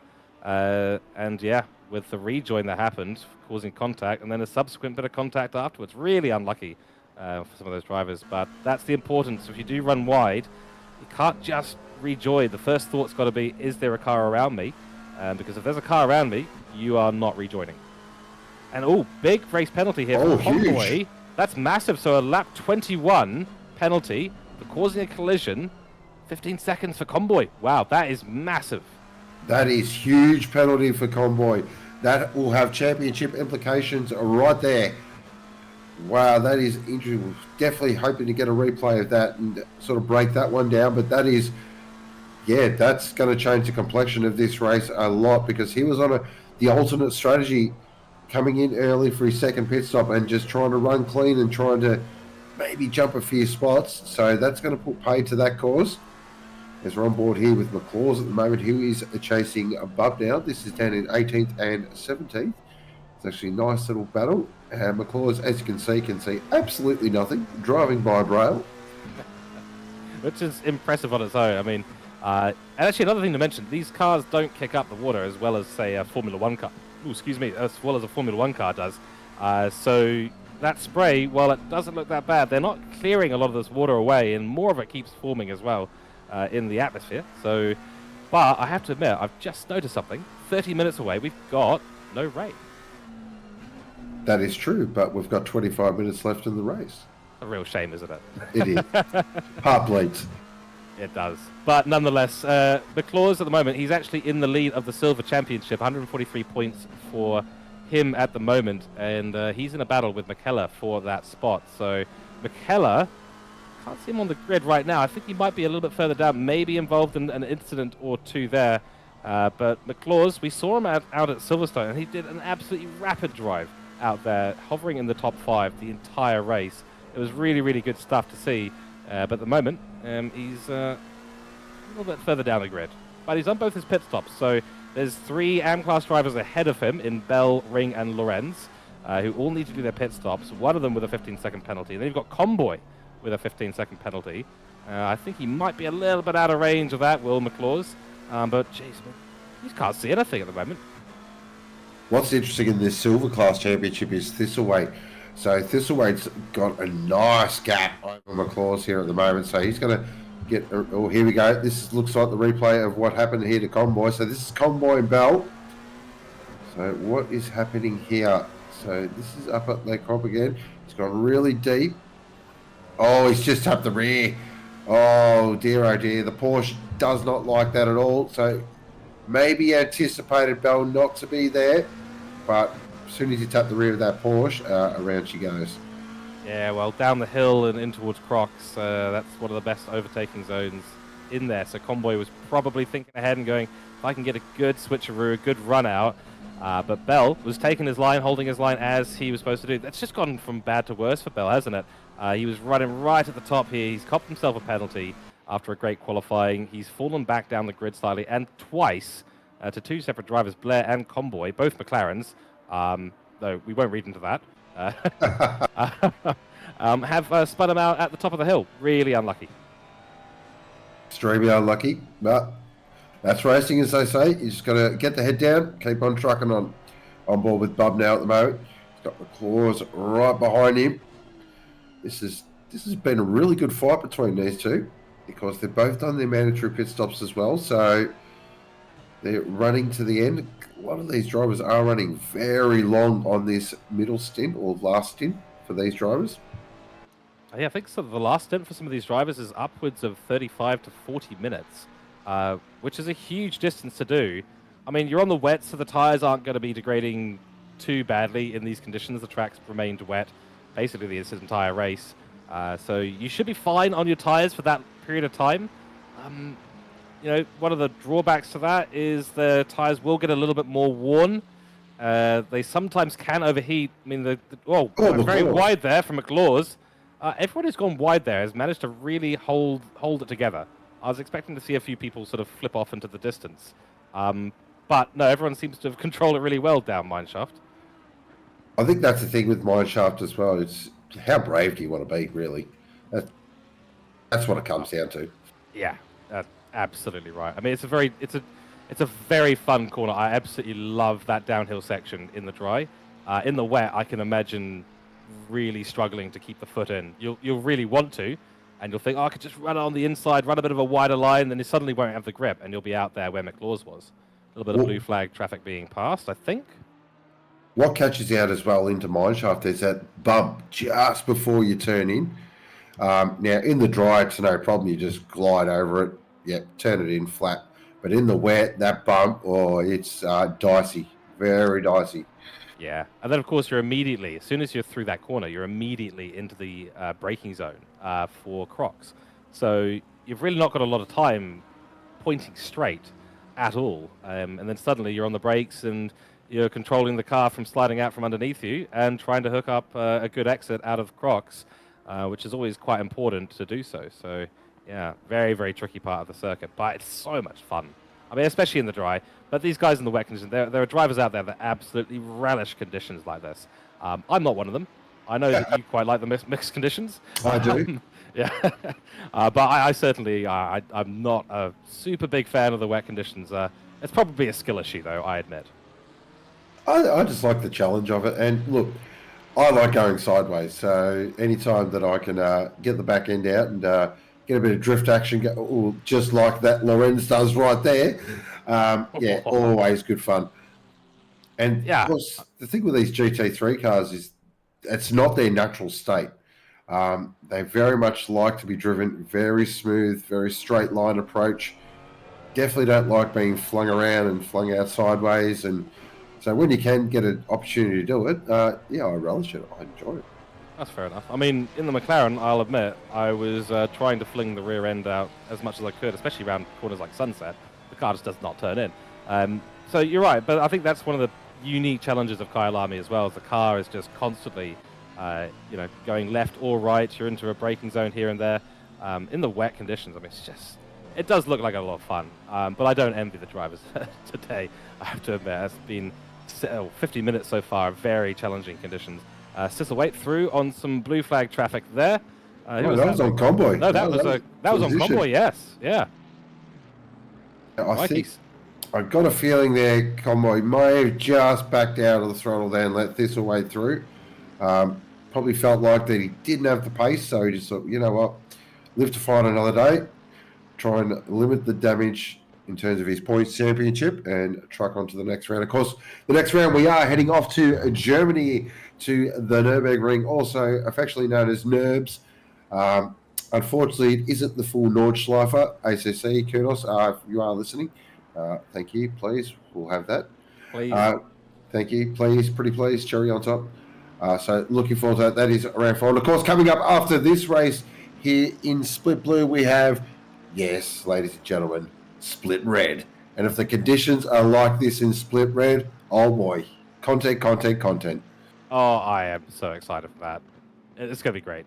We just saw before Sisselwaite actually ran really wide on Cheetah and nearly had a huge moment.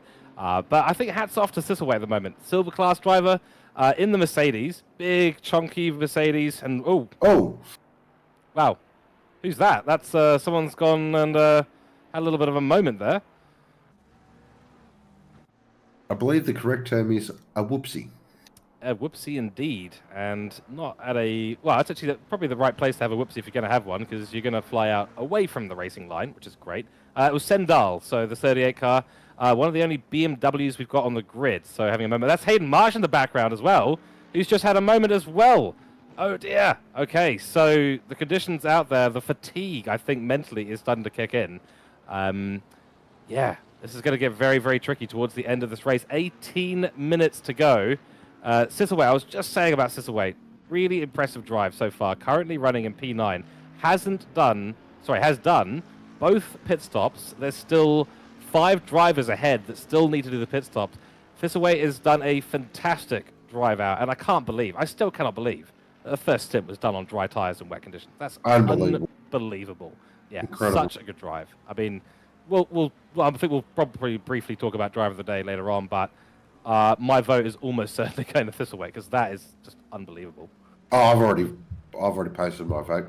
Oh, Convoy in the background there through Cheetah. Oh, wow, that was right out sideways. That was broadside. That was a 4-wheel drift if you've ever seen one. Does well to hold on to it, though. And Thistlewaite, for the second time in a row, also goes wide there, but not as wide as Convoy, who went for a real excursion. Into the pits comes Lewis. Into the pits comes Hayden Marsh. So they are amongst the last to get into the pits. We've also got Lauren still needs the pit, and also Kale and Bendick as well. So Bendick has done well. I don't know what the gap is right now between Kale and him, but Kale has pulled out a mega, mega gap. Just been left to his own devices. Quite happy to run up there on his own, full send. And yeah, Vedager, who was a big contender for taking P1 after taking qualifying, is just nowhere to be seen in this fight any longer. No, definitely not. Kale's put on a bit of a masterclass in his middle stint. He sort of got the lead and is absolutely Vediger there. Look at that. Oh, wow. Some of these shots are incredible to watch, and just the car control from these top drivers is really mesmerizing. Now he's running TC5, so he's upped it a little bit. Now, is that Sunshine I see? It is. That is Sunshine. That is just creeping through the clouds. It is. We've had a couple of people in chat suspecting that there might be an end to the rain coming, but conditions are changing. Ooh. I wonder if this is going to allow some people to maybe start pushing a little harder than they would before. Might be why we're seeing so many people go sideways at the moment, but I'm guessing, really. Yeah, exactly. We're always guessing. That's sort of... Anyway, you can be the best commentator in the world, but 90% of it is guesswork sometimes. What was the famous quote from Murray Walker? We don't make predictions, we make prophecies that turn out to be false. That's right. Great quote, I love it. Well, that is on an end to the racing action. Of course, on RRR, of course, tomorrow night we have the Sim Magic GT3 Cup. That is round 3, the knockout round from Kyalami as well. So if you are doing nothing on Friday night, make sure you do.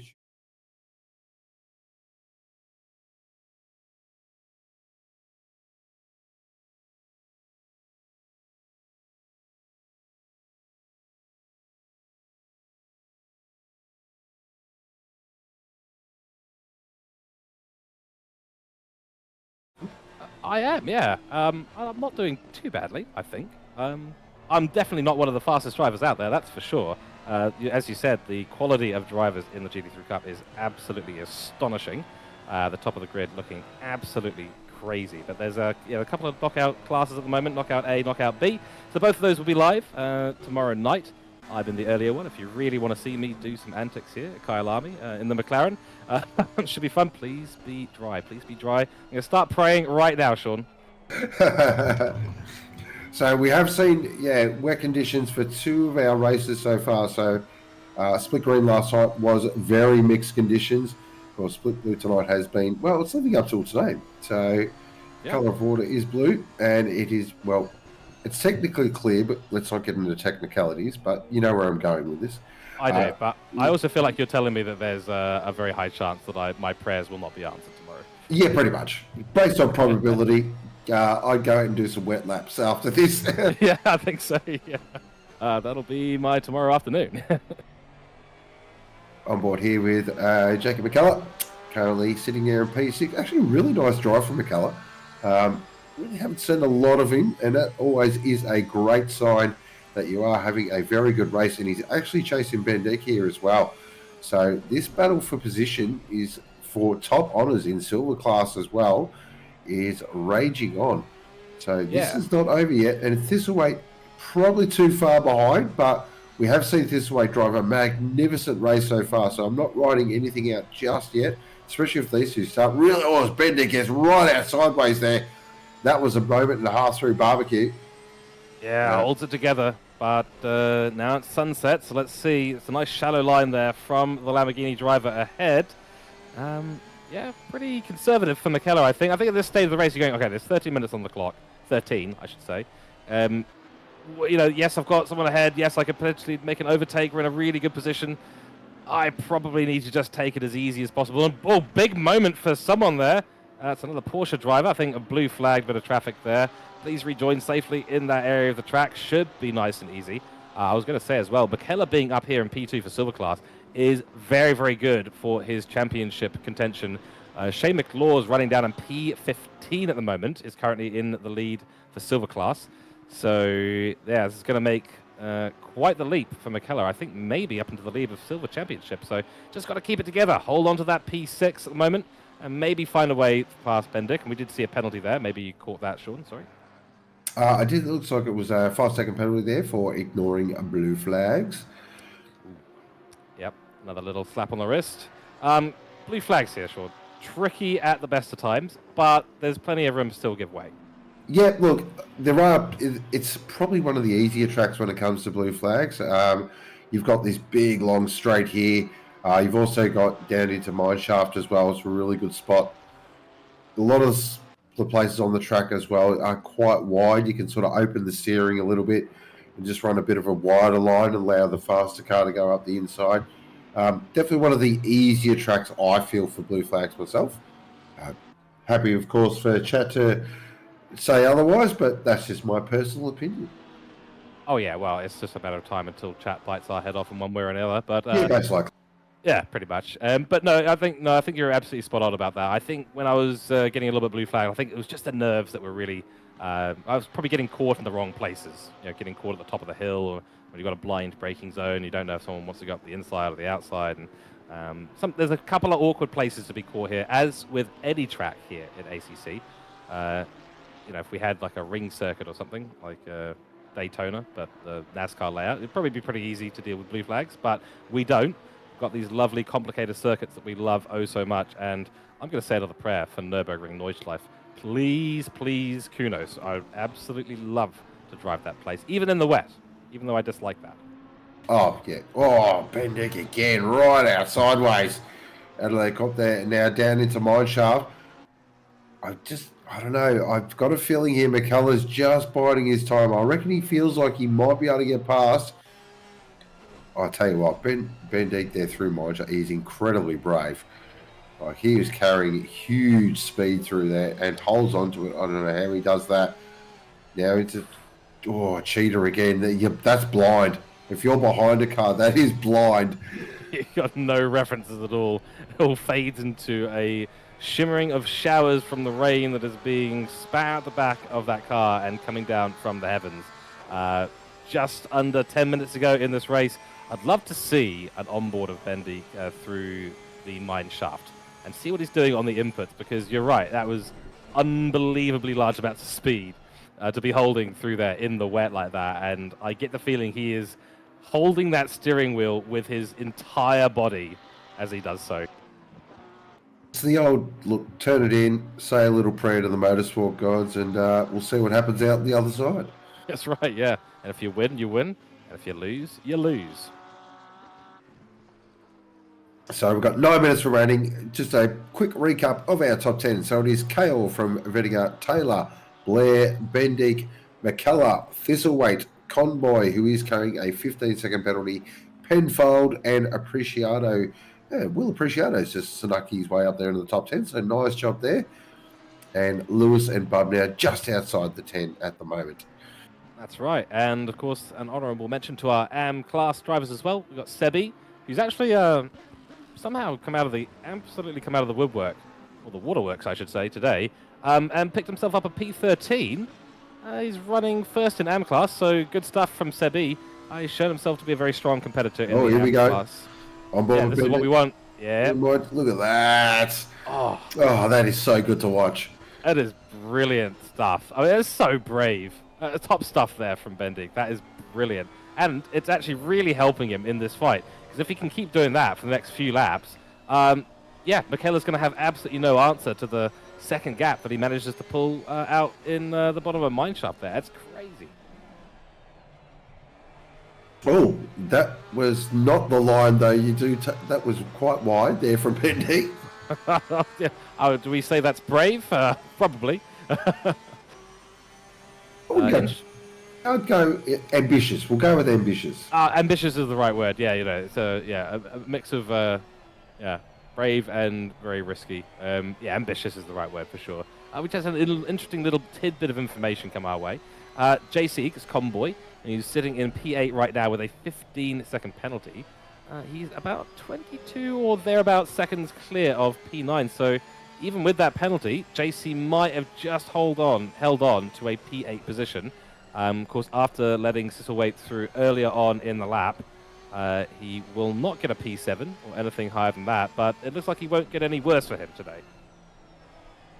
So he is carrying a 53-point gap currently in the championship, so really important he maintains this position, just tries to limit the damage. Scotty Blair up there in fourth, it will definitely close the gap, but Ethan Cale is going to be the big move up, of course, out in front, and Vediga will close the gap as well. So this championship is very much tightening up as we... there's Scotty Blair there at the moment, currently in fourth position. Definitely tightening up as we're heading toward the midpoint of the season. This is sort of where now you really got to knuckle down and start to really put together a real championship. Oh, that's quite deep. That's not going to work. Oh, no, dear, oh dear. Oh, how has that happened? Whoa, Blair as well. He's gone he's sideways through Cheetah. That was, I believe, Hayden Marsh and a Lamborghini coming in from absolutely nowhere, both totally missing the braking zone, and a collision that is so unfortunate for Hayden Marsh. I think he's carrying a lot of damage from that. I'd be surprised if he got away with that. Who's that behind? I think that might be Ring, who went absolutely right into him. No, that's Ben Thomas. Ben Thomas just went super deep and just went into the side of him. Oh, no.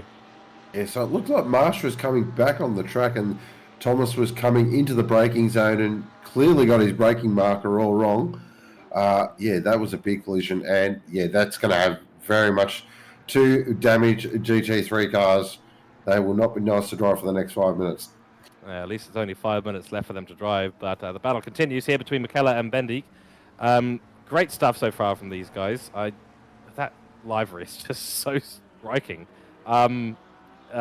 Anyway, we shouldn't linger too much on that topic because the racing between these two has been very fair and very good so far.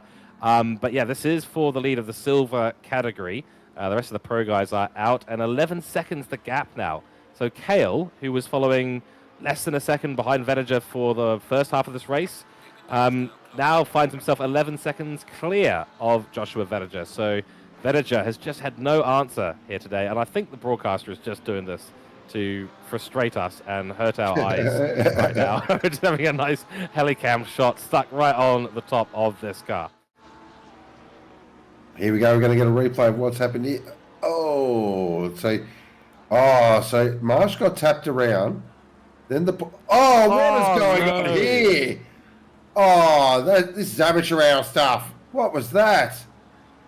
Yeah, that is unfortunately a little bit of an indication there that you're not quite in the position to get going just yet, and Hayden just put the gas down. Didn't obviously know that there was a car coming around the corner and went straight into another car like a car went into him. Yeah, that's not cricket, sadly, for any of those drivers. Yep, that's going to come with the extra large paddle, I reckon. That's right. Yeah, clicking of the steward's pens happening already. And look at this Lambo here. I mean, first of all, great livery. Much easier on the eyes, I must say. But the 52 car here of Kale has been piloted unbelievably well this race. It's been a top job from him. You've got P2 in qualifying, just beaten out by 25 hundredths of a second by Venager, but bided his time super well, waited for that mistake, and then took his opportunity, went round, and then absolutely sent it. He's been driving fantastically well today, has Kale. Really hasn't put a foot wrong. Once he got out in the lead, it's just been pretty much a rain masterclass here. Just watching his lines as well, and just watching his inputs, and just looking at the body English of the car and the attitude of the car there. It's just really smooth, not exciting the rear at all. Really nice on the power down. Just a really great example of how to drive in wet conditions in a car that does like the wet, as Hayden Marsh is a 15-second penalty right there. And then the Lambo does like the wet conditions, but still not easy to drive. 70 minutes pretty much in wet conditions and full concentration mode. So hat off Ethan Carr. Absolute great drive. Couldn't agree more. Sorry. Couldn't agree more. Sorry. Another slight Freudian slip there. Check that off on the chalkboard, and that is for Ben Thomas. That's also a 15-second penalty for him. So that's the incident we just saw before. Ben Thomas going into Hayden Marsh getting flipped around and then going into another car. Both of them receiving a 15-second penalty for that incident. But yeah, just to echo your thoughts on Kale, masterclass, showing us really how to do it in the wet. It's smooth and steady around Kyalami. You've got to be extra smooth, but it's not just that. It's just the mental fortitude you need. 70 and the mental fortitude might be running a little dry. Very well held though, because I've gone wide there myself, and the car doesn't like it. You'll become part of the Lamborghini space program in a matter of seconds. Instant astronaut credentials if you get that wrong. Wow, very close one. But yeah, overall, I mean, fantastic stuff. 70 minutes here feels like 140, and to do that all the while pulling a gap, what a masterclass. Actually, that gap has really come down a lot. It's actually dropped by 3 seconds since we've been talking. But for me, that just says, Carl's put the key on the rack. Yeah. I mean, he doesn't need to push the car anymore. Right now, you've got 1 lap left. You need to just bring the car home. 0 mistakes. You just keep your head in the game. Take it nice and easy. Do a couple of out laps for the end of the race. You've got the gap. You've got 11 seconds to burn. He's burning it. Because at the moment, the gap doesn't matter. What matters is the P1 position and not being sideways in a barrier. Huge news. It's stopped raining. Oh, so it has. Well, it's not going to have a huge impact on the remainder of this race, but that is definitely news. Yeah, I'm not thinking we're going to see a big track evolution in the space of 42 seconds. What a fantastic drive this has been for both these drivers, actually. So, Rediger and Kale both have really put on a great show. And this is definitely going to shake the championship up, considering our championship leader is down there in 9th position at the moment. Oh, 8th position, sorry, I should say. So, yeah, really, it's looking good for round 4 as well. It's definitely going to shake things up. And, of course, heading to Nürburgring. Talk out of the pits already is the Lamborghini and the Porsche are pretty good around Nerbs. So looking forward to seeing how that is all played as Hayden Marsh now gets another 10-second penalty, and I believe that is for the whatever that was there on the lap 30. But either car now, just got pretty much half the track to go, heading up the hill for the final into Crocodiles. I know where I am. I'm not lost. It's all good. Into Crocodiles for the final time. Then flicks it through Cheetah. This has been a wet driving absolute masterclass from Ethan Kale. He's going to starts his championship charge right now. Stand up. Give him a big round of applause, because that is one of the best drives you will ever see. Ethan Kale takes the win in round 3 and finishes it off with a beautiful slide. Very nice. Rediger will finish in 2nd position. Fantastic drive there for Rediger. Great pole lap, by the way. Christopher Taylor there. Beautiful drive in for 3rd position. Scotty Blair looks like he will finish in 4th position. So all these drivers are going to make up points on our championship leader coming into round 4 as he flicks it through Cheetah for the final time. really interesting race there from Scotty Blair. Had a couple of moments, but managed to drive his way all the way up to fourth. So he'll take that. And I reckon every driver will be just hitting exit straight away as soon as they cross that finish line. Bendick is going to hold on for silver class. When is he? Just from McCullough. What a finish. Oh, Bendick just holds on from McCullough. Thistlethwaite, driver of the day by a mile in 7th position. Yeah, take a bow, Thistlethwaite. Take a bow. Convoy, 15-second penalty. He'll come across the line in P8. And he's just clear. He's 2.5 seconds clear of that 15-second marker to P9. So P8 goes to Jamie Convoy. He's in the lead of the championship at the moment, but this is not the result that he wants in his championship at all. And then Penfold for P9 in the Lamborghini. And that'll be a good result for the Pro-Am driver leading the Pro-Am category. Well done to Penfold. P9, top 10 finish. That is great stuff. That'll feel good. Definitely feel good. Great drive from Penfold. Here's Wilkie Appreciato. He will finish in 11th position. Lewis in 10th. Appreciato in 11th. He's got Bub now right behind him in a very second-hand looking Ferrari. Oh, yeah. Will finish in 12th. Sebi. Wow, what a drive from Sebi. P13, our top am by a mile in the HKS Porsche. Great drive there from Sebi. Veniger in 14th, and well, that's it. There we go. Yeah. Wow. What? Usually commentators don't get lost for words, but I'm a little bit lost for words because what a race we've witnessed. That is as challenging conditions as you can possibly get out there. We've seen, our fair share of incidents all the way through the grid. But I think the most interesting thing for me today is going to be the switch up. Potentially, in the way the championship is falling in the pro category. We've had Ethan Kale and Vediger in 3rd and 4th at the moment be plenty of positions, not too many for Blair, but plenty of positions ahead of both Blair and Convoy, who are 1 and 2, respectively. Actually, the other way around. Convoy in P1, Blair in P2. So that championship battle for the top of Split Blue is going to heat up. Sean, what a race. Just brilliant.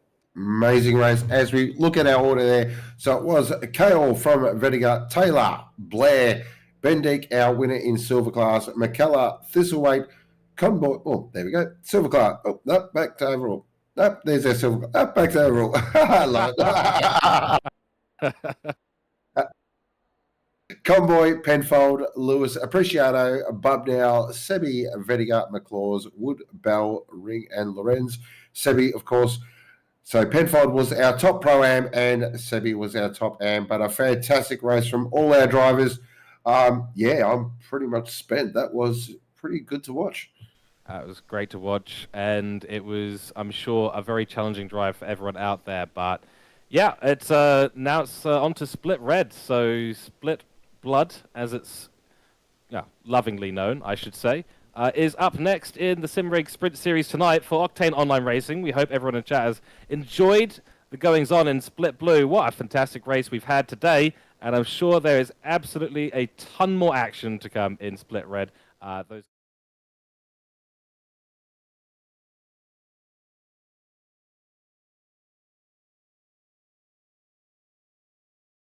George Cook, it's been a pleasure. Hope everyone enjoyed that. Stick around for Split Red, and of course, pop in tomorrow night for the Sim Magic GT3 Cup as well. And other than that, enjoy the rest of your evening.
And good evening, everybody. Welcome to Simrigs Sprint Series Split Red. We're in the last couple of minutes of qualifying on a very dry circuit, so the weather's cleared up on us.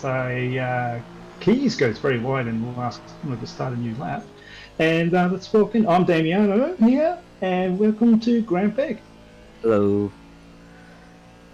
So, what have we got at so far at the time? So we opening lap times are 1 minute 40.9. That's a pretty good time by Shady Samuel. And then Sonicus, I can't see that's at 0.1 behind. That is, I think, 0.07 behind, so very close. Okay, then in P3 we have Beggs, Maddox, Bit better. thank you. A bit better on the screen. Sonicus, Torfig, Keys, Kumar, Zuali, as our pilot's dropped position to Bushel, he's made a position there. Burden and Hill so far in the qualifying times. So the top 10 is spread out by 0.7 of a second. That's a really tight grid so far.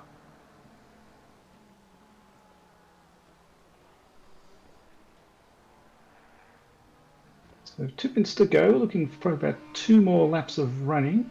The weather's still looking good. A bit warm, 24 degrees and 33 on the track. Forecast still clear to the end as we see. I've got to remember the Sonicus name.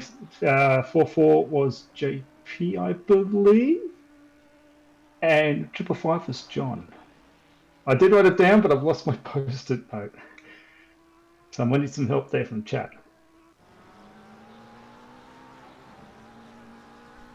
That's Peach there.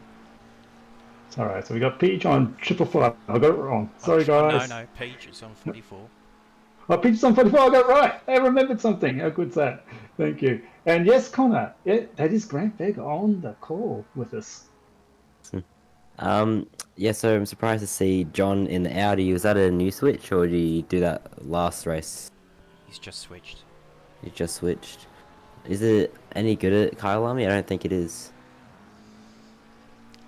Oh, hard to say. Discussed that briefly with John this afternoon. He seemed quite confident. Oh, okay. Well, he's a pretty good driver. So Yeah. I think any car would be a good car. Wonder if he's using 0TC like a few people did at Silverstone. Oh, that would be challenging. Yeah. Especially if it rains. Yes, so coming into the last minute of qualifying, who have we got? We've got Kai Rudin now taking pole from Shady Samuel, and then Peach, Maddox is in the pits, and Maddox is on the lap. Coming through. Anyone? So these will be the final laps coming through now.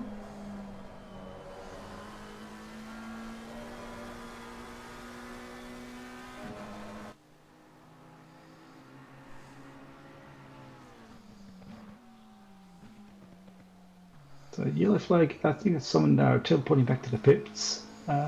We have Shady Samuel still on a hot lap with Sonicus in the 44. John close in 6. He's potentially improved there, the same as Torfig. So Ali has not improved on his time. He's finished his qualifying. Keys is coming through on the lap still to come. Can't see the time if John is up or not, or JP is up or not. I can see it now. There we go. By a 10th, or it's going to be close. And it's only good enough for P5. Oh, still a good time there. And quite a few cars coming back. It's Shady, one up 10th, down to 10th. Not too close to the car in front, so hopefully enough gap there to get a good run on. Finding a little bit of time through some of the corners here as he heads up to the hairpin. Samuel only needs to gain only, was it 0.005 of a second just to get a provisional pole. So I don't think that'll be too hard considering he's 2 tenths up. Yep, as Torfig's finished his lap and pushed your JP back to P6.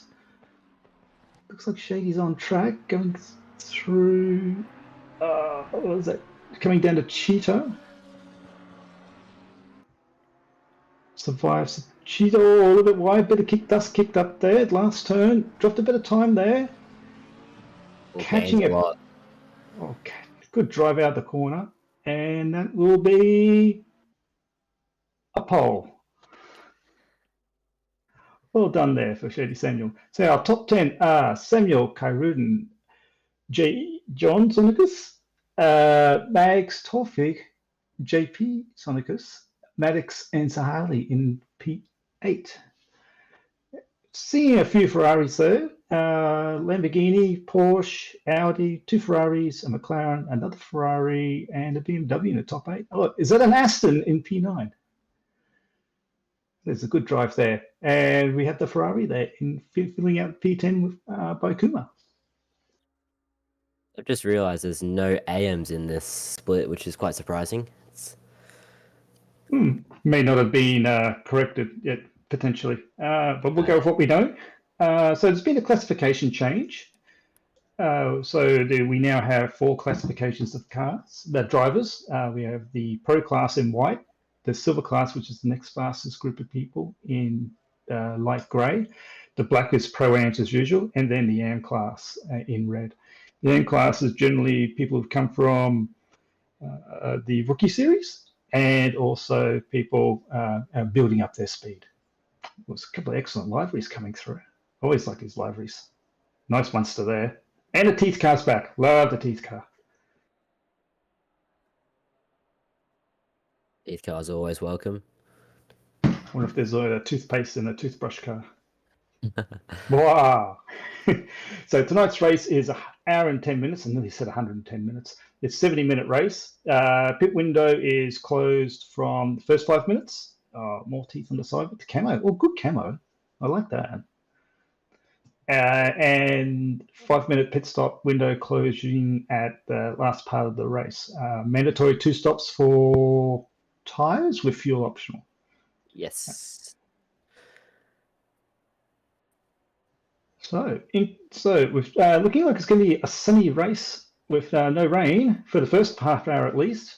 As we clock kicks down, we've got 45 seconds to the beginning of the formation lap. Still a warm day, 24 degrees on the ambient and 33 track, just like in qualifying. Track conditions are good at optimum and very little wind. So I'm anticipating a sunny whole race. Those lucky guys. Yeah, go. Hopefully they make a clean start through the first lap. I don't think we've seen one yet, have we? For the first other splits? Oh, I don't think so. I was in split green last night. I don't think we had a lot of incidents, but a couple of cars went off. Or hopefully we get a clean first lap then. Yes, I saw earlier in split blue, I think it was. There was some nasty accidents happening. Ooh. It's a very blue sky as the cars are away on the formation lap. The cars are ghosted, and try and stay in your position in your qualifying order, and you can warm the brakes up. Best way to warm the brakes up, I've been told, is to accelerate and decelerate and hold the brake pedal. Driving side to side actually does not help warm the tyres very much. Is that what you're finding, Grant? Yeah, I'm pretty sure swerving to try and hit out the tyres just kick-starts graining a little bit and starts blistering tyres as well. So not a good thing to do. Yeah. So from your observations of the previous races, who's your favourite for tonight, do you think? Who's got the faster car? Who's the fastest car? Probably the Fezzer is probably going to demolish again. With how the fuel efficiency. The Lambos are doing well as well. They're pretty fast. But the Porsches seem deadly around here from what I was seeing behind them. Get them swerving. Yeah, I had a good run in the Porsche as well. I'm kind of going for Alec Aruden tonight. I think he might have to go. I think he's up there in the qualifying. I think the Porsche is a good car because there's a lot of slowish mid corners, no big long straights, and some good acceleration corners as well. So I think maybe there. But from my split, P1, 2, 3, we're Ferraris. So that's another thing. was in the Ferrari nowadays. It's like a cup car. So easy to drive, especially on long stints. TC is great. It's very hard to you have to want to spin it if you want to get it sideways. It's always good to have a nice car that's easy to control. Yes. Okay, drivers are forming up in 2x2s. Everyone's still ghosted. The intent is to get everyone close together as possible with maximum 2 car lengths between the cars. If you're not close enough, you'll cop a penalty for being out of position. So drivers leading down into the last turn. Weather's still clear. Everyone's bunching up pretty good. Not too many gaps I see. Everything's looking good. As we're heading down the start-finish line, heading into a very, very shallow turn 1, waiting for the lights to turn green with Shady Samuel and Paul, Code in second. How are we going to go? And we are away in split red, split blood. Shady Samuel has a good start. Kyrun is leading in front. It's going into make a turn. Bit of a gap there between P2, P3 going into the corner. Having 4 cars wide going through. So far, no contact. A little bit of push wide. Oh, there's a bit of contact there. Oh, someone's backwards there. Not sure that was. There's another bit of contact with another blue Ferrari.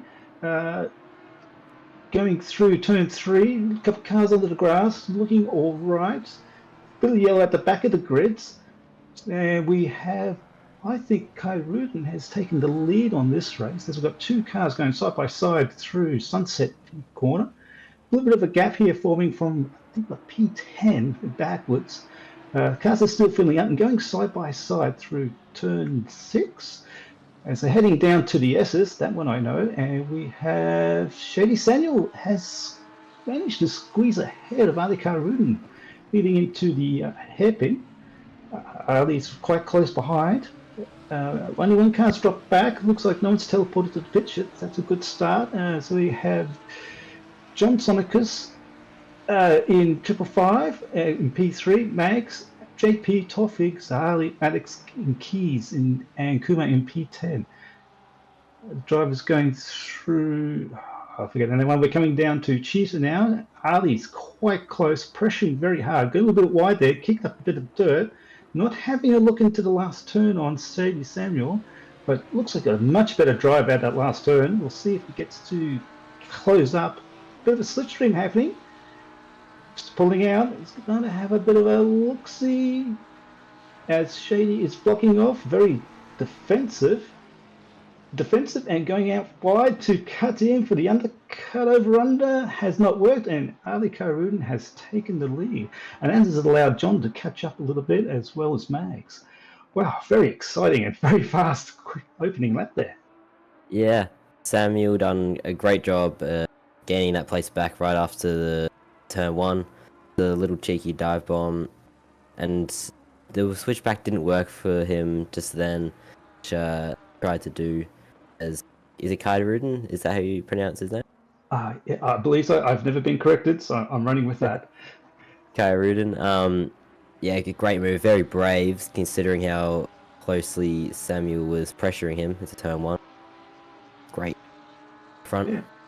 Yes, we'll see John getting around getting side by side with Shady through the Sunset Corner. So it's having a good, not a great start for Shady, but he's holding his position in P2. I know, I've just seen it now. It's clicked down to P3.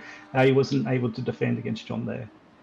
And JP has moved up to P4. I think he was there before as well. And as we see, Ali Karun is starting to put a bit of a gap there. Looking backwards at, we have JP. Not sure if he's holding anyone up or he's keeping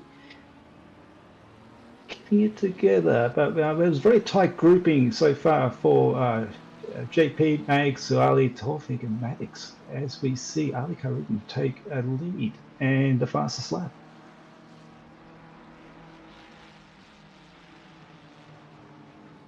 Putting quite a bit of pressure on Page right there.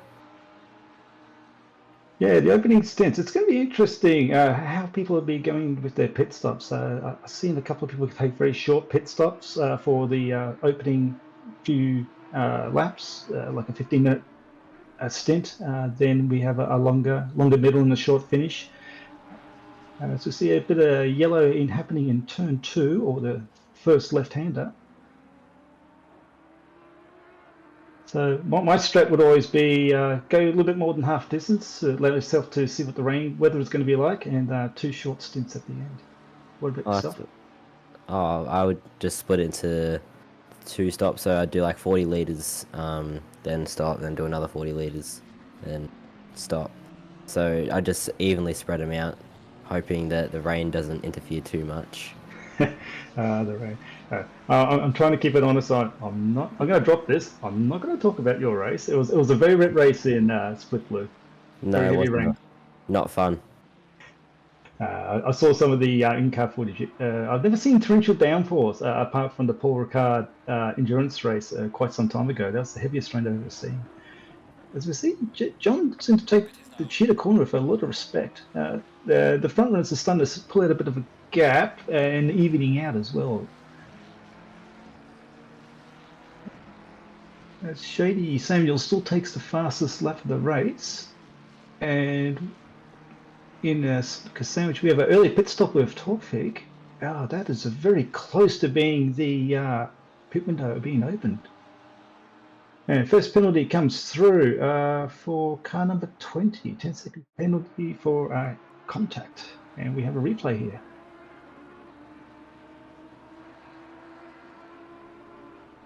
Okay, so this is the overtaking move on John Sonicus on Sadie Samuel going around Sunset. Very brave move. Oh, edging each other around. It's got the outside line. That's a beautiful move. That's a lot of confidence and some good driving as well. Both drivers very confident through there. I didn't see much skittering around the cars as they were going around the corner. Well managed. Yeah, trusting in the grip a lot there. Everything you just hang around the outside. As Kai Rudin, I think, is starting to pull away from John Sonicus. Gap's now 1 second. Yeah, until the first pit stops are happening, it's going to be unconfirmed whether it's outright pace or a little bit of fuel weight saving there. So it's got Graham Hill pushing Rochford very tightly for the McLaren. I've heard rumours that McLaren is not a nice car to drive around here, so Graham Hill doing a good job keeping it up there nice and close to the Lamborghini. Oh, it sounds around backwards. Is that Mags? It could be. Ooh, what's happened to him? Yep, that was Mags. He's I would suggest that is the cheetah corner taking his first bite. And a pit stop as well. Jeez, I am disappointed. I was very shocked just seeing a backwards Ferrari facing out of nowhere. Luckily, no one hit him, I think. It was a safe rejoin. I think so as well. A bit of a gaggle of cars here. Who's that? It's got Zahali Maddox. He's in the Aston. Right in the thick of it. They seem to go through nice and safely, no contact. Okay, in front in the gaggle cars here, we've got Zali, Keys, and Maddox and Kumo all battling out very tightly together. White just went off a little bit on the exit. Might cost him a bit of time. As Marco behind, I'm guessing maybe just trying to get into the slipstream, get a good exit at this hairpin, try and catch up. Oh, here comes the replay. Go call it green. Oh, did he just clip the inside curb? No, he went a little bit wide. Ouch. Jeez, that's... I didn't realize that the grass was that deadly on the exit. I think it was the curbing in the grass was a bit of a change in elevation there. Luckily, he didn't spin past the pit entry. Yeah, very lucky. I've seen some issues with that pit entry where someone's gone off and tries to drive backwards around the circuit to get in there. Yeah, very, very scary moment there. Well, fortunately, it's a two-stop race, so not all is lost. Still got just over an hour to go. As the weather's changed a tiny bit, we have a little bit more cloud cover now, and the ambient temperature's dropped by 1 degree, down to 23. I still don't think it's going to rain. Nah, probably not gonna rain. Or if it will rain in like the last 5 minutes, I reckon. Just add a little bit more spice to the end of the race. Oh, that'd be good. I'll be up for that. Bit of extra rain at the end. Oh, a little bit of some yellow car dots. Oh, a lot of yellow dots at the left-hander leading on to the sunset corner. Looks like they've sorted it out now. Hopefully safe rejoins. And who's that going slowly? Johnson. That was Johnson, yes. And Rad? No. Yes. Rad. And it's Rad. Yeah, it's very easy to go off there. You want to push as hard as you can, but the grass curb, which is the little grey strip there, runs out very quickly as the cloud slides across, and getting the car turning 90 degrees and into the wall on the opposite side happens to be quite often. It's a very blind corner as well, thanks to the elevation change, so can't really see what's around it. As Macaulay putting on some pressure, tries to go around the outside. No, doesn't get a good chance. Going into, is this the second last corner? I don't know what name it is. The sausage curve of death. That one is Cheetah, and I think car 20 just got his second penalty as well for contact on lap 1. Yeah. So Cheetah is the one that bites you the most. Yep. Scariest one. Yeah, I do like this circuit very much. And as we have Macaulay getting very close to the back told and does not make a dive of it, just keeps him behind and tries to put the pressure on to put him off his game.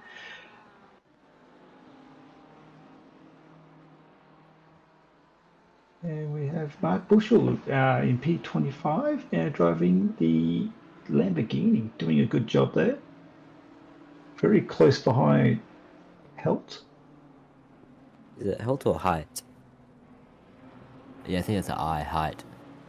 Or Heat. Apologies there. Hi. I got your name wrong. Chalmers was a bit slow there, maybe got a bit caught off on the exit. Just lost place to Bushell, as Bushell's getting close to Height. Just nearly got his name wrong then. Yeah, going to the S's now. So I wonder what happened to Chalmers there. Judging is going into the slow left and a bit slow, maybe a little bit wide going through Sunset. Really easy to do when you're pushing very, very hard. The car will understeer through because of the negative camber. Yeah. It's something I've got to dial out in my car for Friday night. GT3 Cup. Yes. It's a very, very good cup. It's a good segue into that one. So GT3 Cup on Friday nights. We have 2 splits, and this is the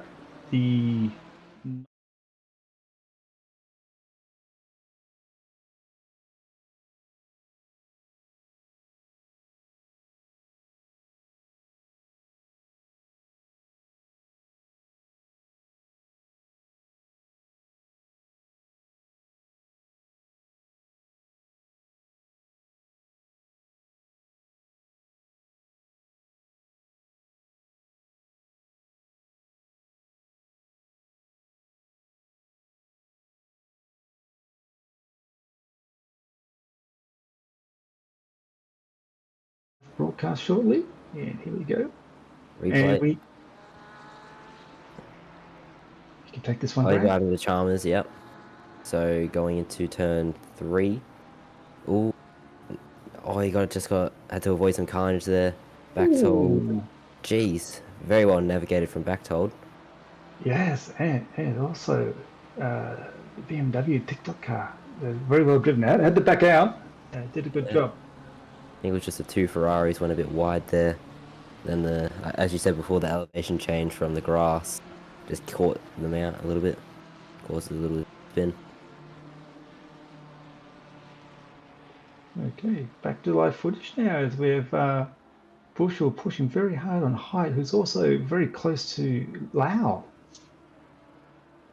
I've raced against Lau. He's a very fast driver. As someone pits. That's Bushel. That's Bushel Bushel. pits. Maybe going a little bit of an undercut on the cars ahead. Yeah, it's always a good option to do that. Like you said, you got 20 minutes. If you break it like you do, you break it into equal thirds, and you can make a call to go a little bit longer or a little bit shorter. Yeah, after the first one, you can't go longer on no fuel. The undercut isn't, as we see car 34 getting a 10-second time penalty for collision on lap 1. Unfortunate for them. Oh, I didn't see that much yellow in lap 1, so it's yeah, there must be very very light contact and without causing any yellows by pushing it out. So Kai Rudin hasn't stretched away from Sonicus. The gap's about 1 second there, and right behind John is Shady Samuel, 0.3, staying right on his tail, and then JP in 44, 3.7 seconds further behind, and a bigger gap to Zahali in 6 seconds, and then Maddox about a second behind, and Rochford, Kumar, and Hill pretty close together. As we see Bushel exit the pits, I don't know where that's going to put him. Is that going to put him a lap down? I think it is. Yeah, I believe he is a lap down now, which is quite unfortunate. He's going to have a bunch of traffic behind him and they had to let by, which will slow him down. Yeah, And as well, on cold tyres coming out. The old cold tyres, yeah. Takes me about 2 laps to get him back into a working range. Yeah, you find the same? Yeah, definitely about 2 laps before they get up to pressure and temperature. So as we see Hamer going to the pits, I think he went in from P13 and seems to be settling in P23, probably be finishing near the end of the pack. That's we got close here. So we're watching John Sonicus here pushing Kyrudin. No, that's a blue flag. I thought it was going for a move there. I was going to say Kyrudin, but no, that can't be Kyrudin. Kyrudin's in a light blue coloured Porsche. It's he's staying in front of Samuel. That's the race that we're watching now. I believe J Mags is still down at the back, probably encountering blue flags as well. After that, a little bit of a spin. Hopefully he can recover his way back up. Yeah. So when everyone else starts making the first pit stops, he can get back onto the leading position or the racing position that he should be in before he had his incident.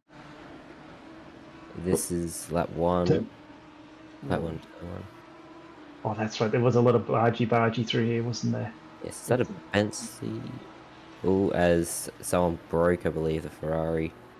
Oh, looked like there's some avoiding driving there, slowing down, and other drivers were swerving to miss and caused a little bit of confusion potentially. I'm just watching the black Porsche in the middle. Yeah.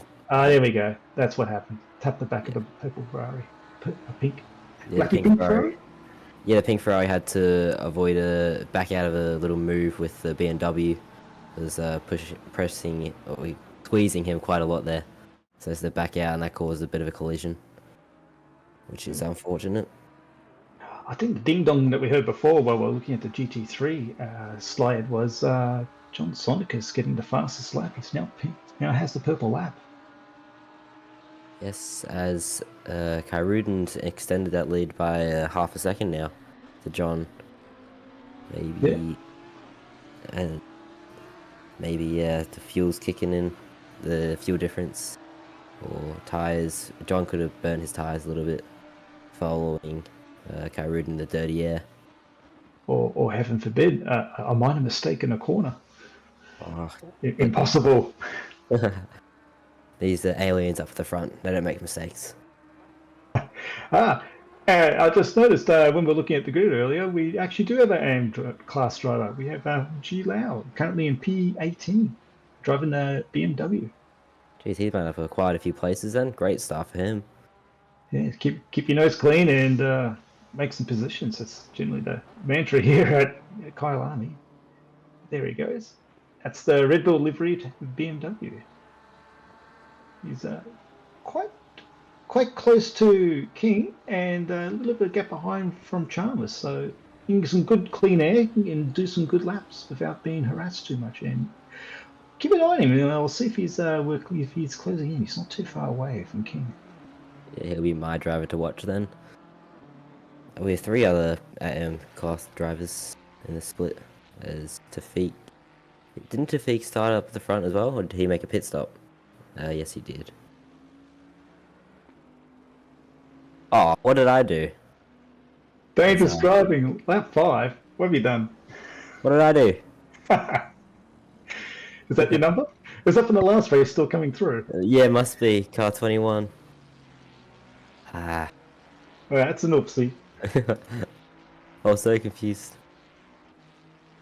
So the AM classes that we have at the moment, we have Lau leading over Mercer in P2 AM and Tui in P3 AM. So it's a BMW over Ferrari and a Ferrari, with Tui having a bit of a penalty there as well, but also racing very closely behind Doe, who's also not that far away from Mercer. So potential there to get a P2 on track, but with the pit stop penalty, be dropping back a little bit.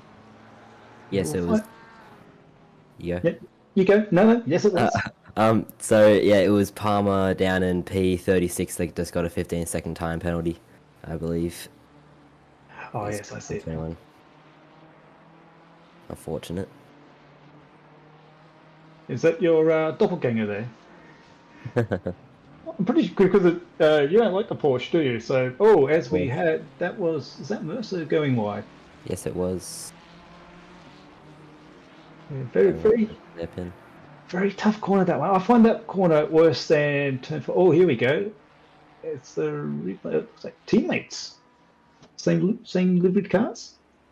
Yeah. They're getting pretty close. Going into. Is this called Sunshine? This corner? You got me. That one was Cheetah. The one before Cheetah. Barbecue. Oh. What are the? These are random names. Oh, it's good. And some of them are in Afrikaans, I think, or Dutch. As we have another incident it's actually turn 5, I think. There, turn 1 is on the main straight. Turn 2 is where we're looking at now. Turn 3 is just up here, and turn 4 is where we're coming into now. Yes, it looks like the incident has been resolved, thankfully. I think another wheel on the grass and turn the car around trick. Yeah, very easy to do that.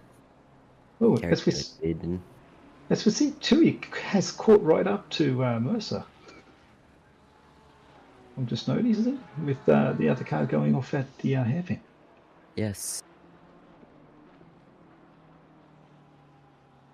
So what are these two teammates in the Endurance Series? They probably are. We might be seeing him at the Nürburgring 6 hour. That's next, right? End of the month? Yes, that is correct. Yeah, looking forward to that. It's a BMW Chalmers car 78. Got a 15-second for causing collision on lap 7. So it hasn't been too great of a race for him then. No, that was the incident that was that the incident turn 4? We had all those cars getting around, or was that a separate one? No, because that would have been lap 1. Okay. We have a double pit stop. We have Zaili and Marco pitting. A little bit of a gap between them, 9 seconds from Marco to Zaili, and it looks like a whole bunch of first round pit stops are starting to kick off after what we got 25 minutes into the race, which is roughly pit rounds of Grand Fairground. Yeah. Grand Round Pit 1 40. strategy. Yeah.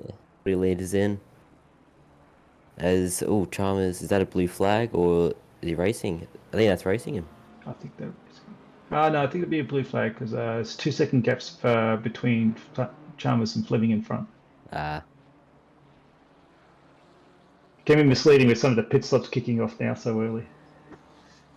It's starting to get a bit confusing as Fleming's in the Ferrari. Oh, I just saw there. The leader's in the pits, and so is Shady Samuel. There's Kyrudin and Samuel in the pits. There was about it was a 1.5 second, 2 second gap between. Yeah, 1.4, Yeah, we saw it. I believe. Yeah, we saw it 1.4. there. Not sure if he stretched it out, but we'll see if Sonicus can put the power down and get out on the overcut, or if Yeah. the undercut for Kyrudin has worked out. Usually the undercut's a bit slower because, like we said earlier, about the cold tires coming out. Yeah, very true.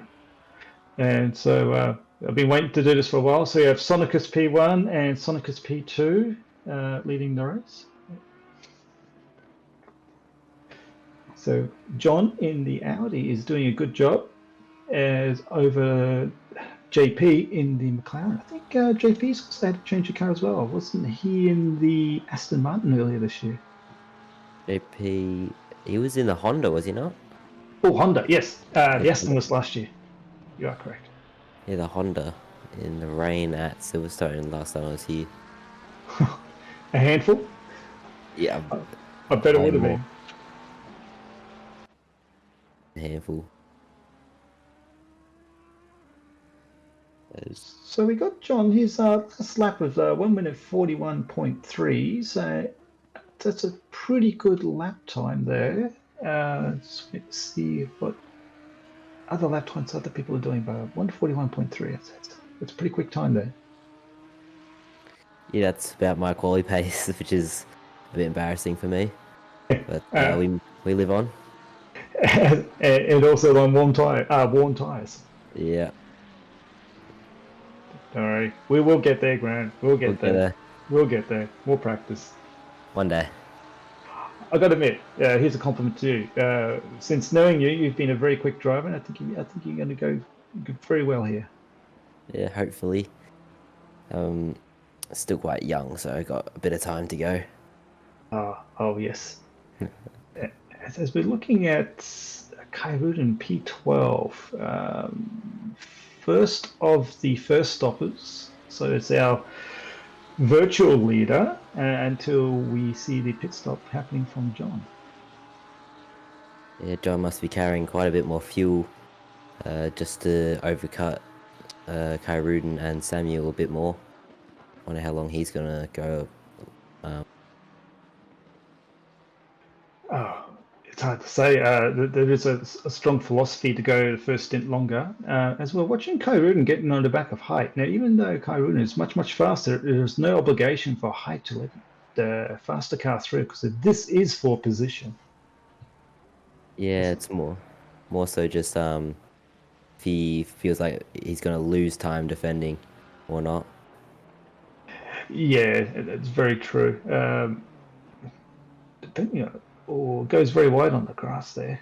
Keeps it straight though. So that brings Kyrudin up into P10. And as we have two Sonici, if I can call two brothers Sonici, or the Sonicus Sonic. so they're in the pits now. Your nickname, the Sonic guy. Oh, that would be interesting. What their team name is. So Ali's moved up to 9. Where is he on the circuit? It's coming down through Mineshaft.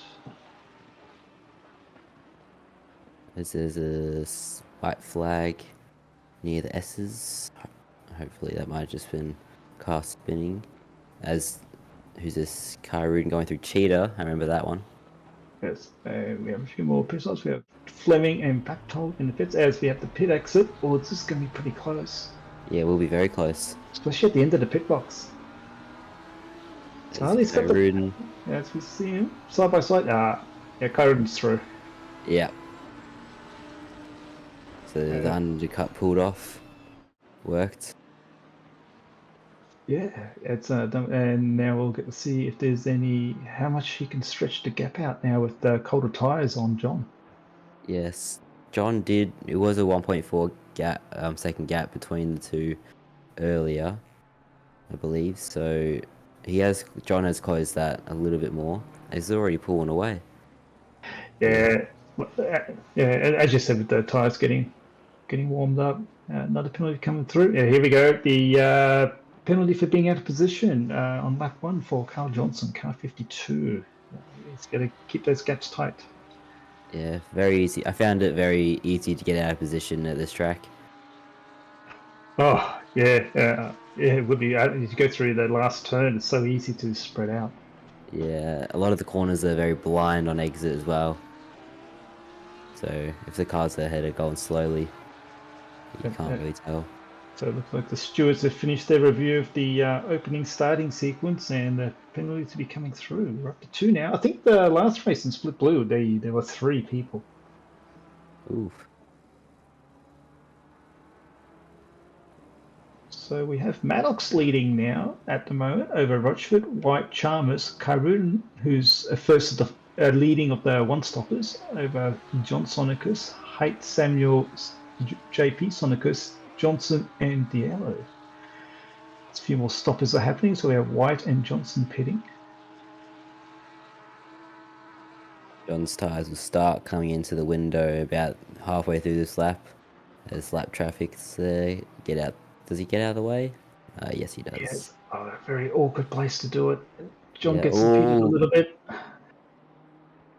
Through safely, but dicey.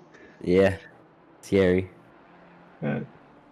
John looked like he dropped 0.2 to 0.3 of a second through that movement. He was about 0.7 going through turn 1 behind Kyrun. So a little bit, but all traffic, it ebbs and flows. Sometimes it goes to your advantage, sometimes not. So we'll drop that one down to Kyrun +1, and we'll see how it goes for the rest of the race. Hopefully, it all goes quite smoothly for everybody involved. I don't think it's worked out too well for Samuel. He's about 4 seconds behind John Sonicus now. That might have been... Did he pit earlier, Samuel? He did, right? Same time. Yeah, they're all 2 or 3 pitted at the same, roughly the same time. The same lap. Same lap. So John Sonicus must have just pulled away a bit more near the end of the stint. Oh, and looking at the N classes in P19, P20, we have Mercer's pulled in front of Lau. Maybe because there's a pit stop with Lau happening. So I'll backtrack on that one, and we'll see how that goes. Lau did have quite a big lead on Mercer there, so we'll see how much these 17-second gaps to Mercer, whether it'll stretch out or fall back, as he's pretty hard to tell if he's got a more fuel load or not. As we have Maddox and Haight make a pit. Maddox has left the pit box as he's back on circuit again.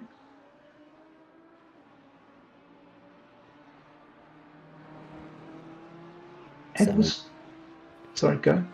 Samuel just encountered some lap traffic as Page is behind, slowly catching up, trying to hunt down Samuel for P5. Okay, so we have leader Mercer in AM class making a pit, and we're looking at Mags in P21 closing in on a recovery drive after one incident he had. So he's right behind Lau, so we'll see how this battle goes between a pro and a pro-am, with AM is leading the pro at the moment. Just realizing Mags has got a penalty. Was that? I'm guessing that's for out of position to start. I didn't see anything else happen as he brakes later than Lau. Hoping that Lau just lets him go by, realizing that he's a bit far back. Bushell gets a 15-second time penalty for causing a collision on lap 15. That's 2 laps in a row. It was 14 and 15 for Bushell, wasn't it? Ouch. Yeah, so unfortunate 2 laps for Bushell. Hopefully he can recover.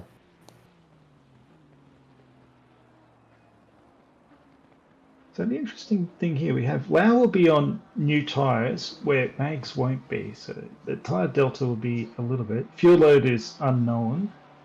So we'll see how that goes. Hopefully no car damage to both drivers, but having a look inside. A little bit of bump, pushed Lau wide and faster on the inside going down into mineshaft. A little bit of door scraping there as Lau is fighting back in the slipstream. Having a good run there. both drivers keeping it, and Mags is much more aggressive under the brakes into, I think that's Barbecue. I've really got to check my notes. And Mags pushing out. That was a great move from Mags, breaking late into the hairpin, getting by. Contact was very light. I reckon that's probably about a second of damage at most, 2 seconds. Yeah, and judging by the way Lau went into the corner, I don't think anything will come of it. I'm not a steward. We'll let the stewards decide. It looked like a pro driver overtaking an AM driver, where the pro driver is much better under the braking. Yeah, as Page is, as I think the gap has increased between Page and Samuel, so Samuel's just pulling away a little bit, hoping that John makes a few mistakes to get back onto the podium. Oh, sorry, he's on the podium, just Rochford hasn't pit yet. Yeah, Rochford taking the long run. I think they call it the bender strat. Go to the last 5 minutes and do your stops. As we have John having a close look at Kyrudin. Kyrudin's defending into turn 2. John around the outside, looking like the move could be on here. Not able to hold it in. Better drive out from the Porsche driver, Kyrudin, and going through turns 3 and 4 as Kyrudin successfully defends as they come across blue traffic. Yeah, the slipstream won't be as effective for John since Kyrudin will have a little bit of one coming from the blue flags as, Kyrudin a little bit out of shape coming out of Sunshine as John tries to pressure him by just looking down the inside a little bit, coming into the S's, hoping that Kyrudin makes a mistake. Maybe clips the curb wrong. Right, so I got my circuit map up. After the S's, we have Likup. I hope that's how it's pronounced. And going out of the hairpin, we go down the mine shaft, then into the crocodiles. The crocodiles, ooh. So heading down the mine shaft now. As you see John have the concertina effect of getting closer and further out, holding his line. Now this is the crocodiles corner. I have a lot of trouble here. I think in the race yesterday, I think I got it right once. Then we go through Cheetah with the, very hard. I've seen cars ride that curve very well. And into the last corner, which is called Ingwe. I-N-G-W-E is the spelling, and I'm pronouncing it Ingwe, so hopefully not badly pronounced. And as they're going now, they're going through the kink. That's turn 1. And into turn 2, we have Crowthorne. And after Crowthorne, I should have practiced much earlier, it's Jukskai Sweep. J-U-K-S-K-E-I. Jukskai? Jukskai. Juksky? And the corner where everyone seems to spin out, myself included, Barbecue, and leading into one of my favourite corners, Sunset. So Sunset's the one before the S's? No, Clubhouse is where we are now. It's Clubhouse Bend. And now we line up into the S's. And that is Damiano's and Grant's awful commentary on circuit map corner names. Yeah, we've gotten about 90% of the names now. As John's closing the gap a little bit on Kyrudin, trying to find an opportunity to make a move or pressure Kyrudin into a mistake.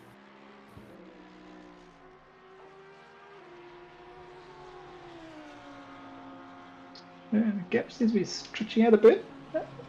Where John was putting the pressure on, still very close. It really ebbs and flows. Like the way I was looking at it just now, it's like the gap was increasing, but no, it's my eyes have deceived me. The gap is still very tight. I maybe should go with the timing, which is 0.6 of a second behind. Very close. These guys are pushing very, very hard. Let's see what the times are on crossing the line, and we have a 141.2. Very close to his best time of a 140.9, so 0.3 off or the ultimate pace. These very quick times for the people up at the front. Yes. Yeah, so the 140.9 is the current lap, fastest lap for the track on this race today. Cool. John. Just checking the weather update. We have the sun's all out again. 31 minutes to go, and we have sun to the end of the race. Track temperature is 32, so it's dropped a degree. Ambience up to 24, and the wind has increased 100% from 1 kilometer an hour to 2 kilometers an hour. What big change of wind speed. It's doubled. Our hopes and dreams about the last 5 minutes wet didn't come true. Unfortunate. I'm going to have to tell you, you're dreaming. That's my movie quote from last century. So watching Zahali here in P9 defending against White in the Porsche from P10. So Zahali with the silver class, he's mid between the Pro-Am class and the Pro class with a black labelled driver, White, in the Porsche 928 number. Doing very well is a Pro-Am class driver with 2 pros behind him, one in very close proximity. So you could defend and attack at the same time. Tricky. Yeah, J Mags is starting to make his way up into P16 now with the pit stops done. I see his gap's about 19 seconds to the car in front, so some clean air and see what we can do. As they go through crocodiles, yeah, got it into Cheetah. How aggressive are we going through there? I think that's still giving you a lot of respect there as Graham Hill goes into the pits. Will gonna be a long last stint then. But it'll be, by the time it gets out, it'll be what, 28 minutes? 29 minutes? Yeah, Not too bad. It's like a half an endurance stint. yeah, about half a tank of fuel then. It's not too long. So he was with this group. I wasn't quick enough to see if was he at the front of this group or at the back of this group. Hill? Yeah, for Hill. Yes. Yeah, he was at the back of this group when he pit. So maybe just gonna get some clean air. Yeah, that makes a lot of sense. Hopefully, having a pit is going to put him down the order, and then and with the slower drivers based on position numbers. So as we can see in the driver's tower there, the orange numbers the white numbers in the orange bar represent the pit stops that are required. And as we look at Graham Hill in position 23, his bar is now green, which means he's completed all his mandatory pit stops successfully. So he was in P11 before he pit, so hopefully he can make his way back up when everyone else makes their pit stops. I have to watch that closely. Yeah, well, that's a good point. It was, we'll see if he goes P11, so that would be Wyatt. So we'll keep an eye on the Porsche of Wyatt and see how the relation happens with that with the car positioning. As we have Torfig in P6 pit. Still got a bit of a Christmas tree, and here we go. P16, Lau in the AM class. Gary driving very well. Cannot see another AM behind him. Excellent driving by Gary. You're right up there with the Pro AMs and Silvers now. I think he'll be getting the boot up at AM soon then. If he keeps on doing this. Yes, very quality driver. And as we're looking at Keys in it's the lone Aston Martin. It's a beautiful livery. It is very, very nice. I saw that on the grid. It's the monster one. Yeah. Bit of a shame with the tyre model changing from 1.8 to 1.9. The Aston's not a favoured car anymore. Oh, I still think it's a great learning car to get the basics right. Oh, as he got sideways leading into the Cessas there and kept it going very straight. Good car control there. I was just showing off to the cameras. He knows it, doesn't he? Flash your lights if you can see us or hear us. Yeah, flash your lights if you're watching the stream. We'll have to give it a few moments as the live content catches up.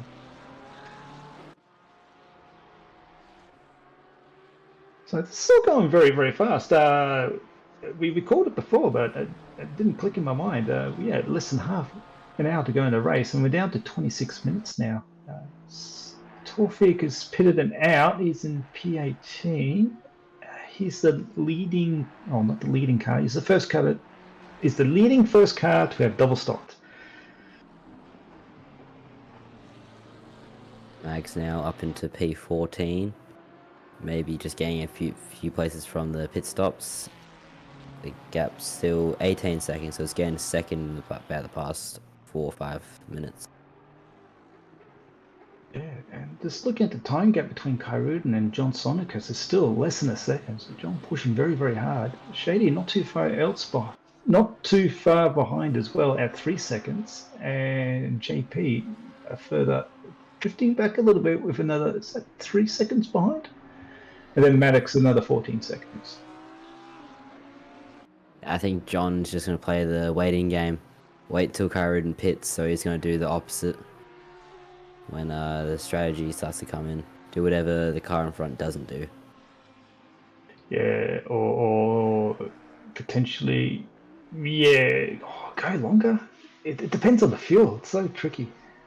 Yeah, I would probably try and go longer and then pit later to get the newer tires. Was that a car spinning behind?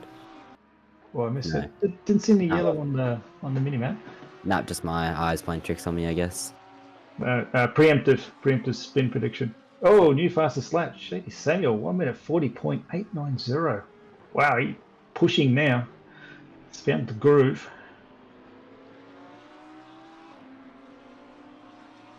So we have, leading at the top 10, we have Kyrudin, John Sonicus, Samuel, JP Sonicus, Maddox, Keys is just making a pit stop now, Kumar, Zeely, Wyatt, Burton, and Rochford in P11. So Rochford was doing an extreme overcut.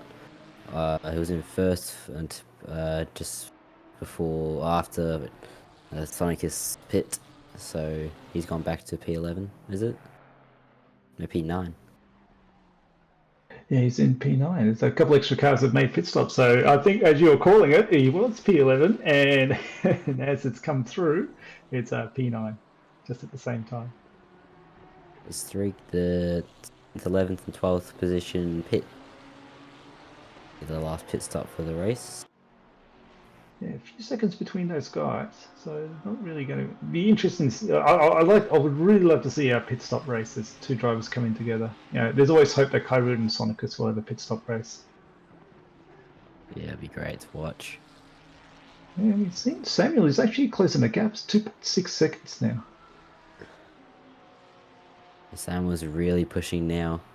Maybe he has a bunch of clean air, so he's just trying to close the gap as much as he can. So looking on the map, yeah, it's good. He's so close to the other leaders. You can actually see them going down the straight. It's really king. So they're the two cars there. So we just got Kyrudin and John Sonicus leaving the camera vision there with Shady Samuel coming through. And behind him, the yellow car is a lapped car. Oh, no, that's JP Sonicus. Almost in the same camera view. So it's a much closer race, this one, in split red. Not a lot of red happening. It was in the first lap. A few penalties coming through. The Christmas tree still lit a little bit here. A few more incidents on P14 and P15, but it's been pretty quiet since. Split red. We're looking for something. Yeah, much of a closer gap in the front since Silverstone. That was Page won by about 20 seconds. Oh, yeah, that's a big gap, that one. Yeah. Completely controlled that race. This wasn't even fair. But now it's back in P4, 4 seconds off of Shady Samuel, who's still gaining on John Sonicus, I think. Yeah, gap's at 2 seconds. Huge. Yeah, gained 8/10 in a sector. Yeah, I think John may have made a little mistake because he's dropped back as well from Kyrudin there. It's now 1.6 seconds, where earlier it was hanging around the 1.8 to 1 second mark. So maybe a little mistake there. So the gap. But still, if that's a mistake, I'll take that for qualifying. Yeah, 142.1 with that mistake in there. Wow, that's a good time. I think my qualifying time was a 41.7. Oh, catching up to some lap traffic there. That looked a bit dicey. So that was going through. This is barbecue now, corner. It's a good, interesting corner to go through because it sets up your whole lap. I think if you get it running well, your delta goes down and it's good. If you get the entry a little bit wrong, you can just watch the time tick away. Coming up, we get some extra blue flag cars. I believe they're running. You jinxed it. Penalties are coming back in. So we have Dylan King, unfortunately, as a blue flag car backs out and lets 2 leaders go through. Good work. It's always hard to let the lead cars go through if you're having a battle with someone ahead, because you don't want to lose too much time. And especially when they're catching a slightly awkward position, like here. The best place to let it Lindsay. How bad was that? So that was John copying it there a little bit. I think it's just a bit of how can I say it? Over acceleration and wheel spinning, getting out of control there on that blue flagger. Hopefully it's hurt John a little bit because I can't see Kyrun in the camera view there. But maybe too much. Yeah. Oh, Kyrun's starting to get away now. So just waiting for the time to come across the line. Kyrun pulls they both did 42.2s. So John only lost 0.2 in that little fray there. Not too bad, but hopefully not much damage to the front area of the car. And that's always the hard part of blue flag driving and a leader coming through. That's so close to chasing the guy in front. So what it was, straight rather than at the end of a straight in a turn, because you spend most of your time in the slow part of the circuit, so it's better to just ease off, let 2 cars through in the main straight rather than a corner. One, it's much easier to manage, and 2, you lose a lot less time. Yeah, I like to, if I'm in a close battle with someone, I'll wait till like a very slow, wide corner, go very wide, and make sure that I know that the leader's gone through, just so I don't lose as much time. And since I'm going wider, I get a better exit onto the next straight if it's a slow corner. 2 slightly different philosophies there with the same result. We'll have to see. We'll have to race each other closely and see who's got the right idea there. As we see, most of the leaders have not made the second pit stop. We have JP made the second pit stop now on P8. Torfik, here we go. It's leader in, and Shady Samuel leading coming in as well, only 2 seconds behind. And a blue flag in front of Kyrun, luckily not blocking at pit box. Oh, that always annoys me, that when a car stops in front of my pit box, we've got a pit. I can't see, I always miss it. Yeah, it happened to me at Silverstone, the endurance race. Not fun. Oh, you ever had a car in your pit box when you pit? Oh, nah. Oh, yeah, I think last night when I made my second stop, there was a car in my pit box and he left just as I was arriving. Oh, lucky. Oh, it's tricky. So we'll see what the pit stop race is going to be like with Kyrun and Samuel. There was a 2-second gap between the cars as they went into the pit. Looks like they both completed pit stops and trundling out of the pit lane. And we have... Oh, it's close. What have we got? And the quickness of the release of the pit exit button. And Ali has stretched away. Stays nicely inside the line. Blue flag cars realise cars coming through. And looks like a bit more time. Ali Kyrun has pulled out half a second on the pit stop. That's a lot of traffic Shady Samuel has to get through now just to be able to see Kyrun up ahead. Yeah, it looked like you're a little bit squirrely out of barbecue there as well. He's dropped back a little bit further.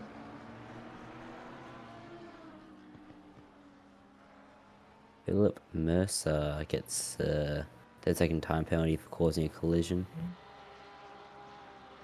which is unfortunate as always. Is it Gary Lau?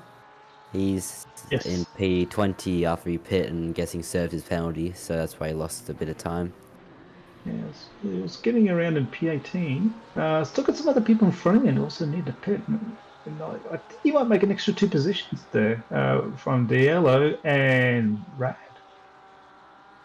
Yes. No, So he's probably close enough to Chalmers to jump Chalmers as well. But I was at 30 seconds. It's a pretty short pit lane. Maybe not. yeah, probably about 40 seconds, 45. As this is Oh. Kai Rudin, I believe. Yeah. Heading down to Cheetah and goes a little bit wide. What's happening in front? Pit entry. Oh, Whoa. Why? that's Really close up. That's the. That's just a. That wasn't Shady. He was catching up on. That was a blue flag he catching up on. Yes. Pit entries. The delta speeds can be quite significant when you have a driver that's on top of their game and really attacking the pit line, and then someone else being sure and safe to get through and not get a penalty. Ooh, that was pretty close. the thing with the pit lane here is it tightens a lot as John Sonicus pits now. Will he repair his damage that he got from that blue flag car? It'll only be about 2 seconds, but that could cost him maybe a spot to Samuel. As he Yeah, it depends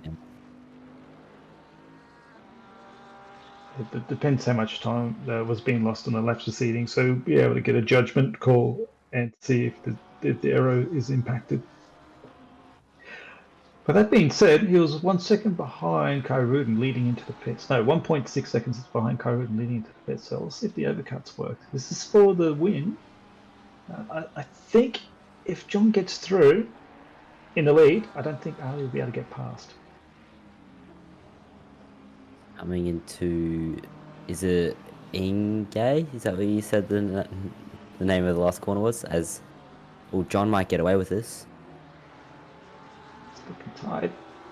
It's gonna be very close as Kyrudin drives past. No. Like a bigger gap than last time when they passed on the pits. Yes, a lot. John's come through. Well, that's always a tricky one as well for a blue flag as a leading car exits the pit. I always find it really tricky as well when I'm leaving the pit. You'll get a notification that a faster car coming through, but it's any faster car, not a leading faster car coming through. As we have Kumar and Chalmers make a pit stop together. I think they're very close together, Kumar and Chalmers. No, I've only just noticed the counter. So we have Rochford leading the race here, still needing to do a second mandatory pit stop with Kyrudin, our virtual leader, with a 1.5 second lead over Sonicus, and Shady Samuel, another 1.5 seconds behind, and 4 seconds again. These guys are keeping the same pace because their time gaps hasn't changed. So we're driving very, very fast. And that was JP Sonicus in P5 and Maddox in 6. Tawfiq, Keys, and Kuma have all made the pit stops. Leading into the silver class leaders, we have Keys and Zahali in P8 and 9, being 1 and 2 in their class, and third in their class is Marco in P13. Pro-Am leader is Rochford, who hasn't pitted yet. Won't find out till after he pits. At the moment, we have Rochford, Kuma and White in leading the Pro-Am class as Rochford's making his pit stop, just as I say it. And in P17, we have G Lau, who's made 2 positions after the final pit stops. Yeah, Lau would be very happy with this result. Top 20 for AM is very good, in my opinion. Oh, I think so too. I'm a big fan of the AM class and keeping an eye on it. I started very much in the AM class for 3 seasons when it came to sprints and progressed my way up to Pro-Am. And it's always, you grow with people in the AM class, and you see some people grow with you, and some people do better and some people do a little bit slower. Everyone learns at a different rate. I was probably one of the average guys, but yeah, it's but you get to know the people that you're racing with, so it's good to encourage everyone as they're going along. As we have Kuma in the we got split screen as Rochford's coming out of the pits. I think that was Rochford, wasn't it? Yes, the teeth car I'm pretty sure is Rochford. He's crossed the white line. may not get into trouble for that one because it hasn't impeded anybody. We're not supposed to cross the white line. Going into turn 1, 2, and fighting, and hasn't been able to keep the position. That's very close though.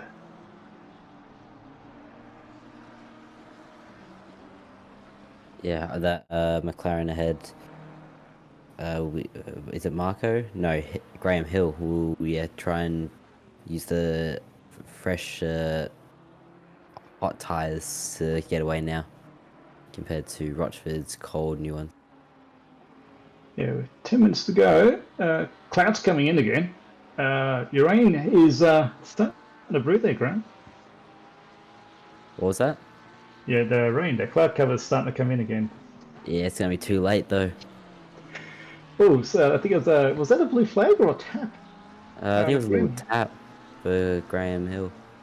Yeah, so White was quite close behind him. Oh, maybe not. Outbreaking himself for that hairpin. Easy to do. Oh, took me forever to learn where the braking line marker is for the hairpin, and then the correct line to aim for. I aim for the billboard. I just pray that I know I'm straight. A couple of times I'm braking on the grass. It's not very good braking on grass.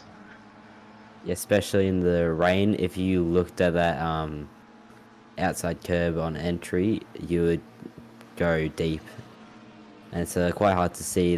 My braking point is the marshal's hut, so very hard to see that if you're on a small monitor as well. So not fun corner for many.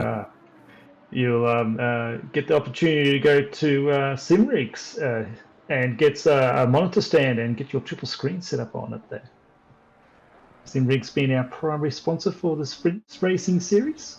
And here we go, Simrigs. Visit simrigs.com for all your sim racing needs. If you're an OOR Patreon, 5% off in store. Now, I will admit, I'm eyeing off a new wheelbase and a wheel, and I'll keep changing my mind which one I want. Fortunately for me, I'm still saving my money to make my purchase, and there's plenty to choose from. Ooh. And John Sonicus obviously has just come back from Simrigs with new Simrig gear and has posted the fastest lap of the race, well, 1 minute 40.7. Thank you, John, for that timely fastest lap. I thought that was pretty good. That's very good. John's closing the gap to Kyrudin now. It used to be 1.5, now it's 1.1. So Kyrudin might have made a little mistake, or John's just really pushing now. Hammer time. John's pushing. He's got the fastest lap. He's now purple again. And Shady not far behind at 1.6 seconds. Well, it was before.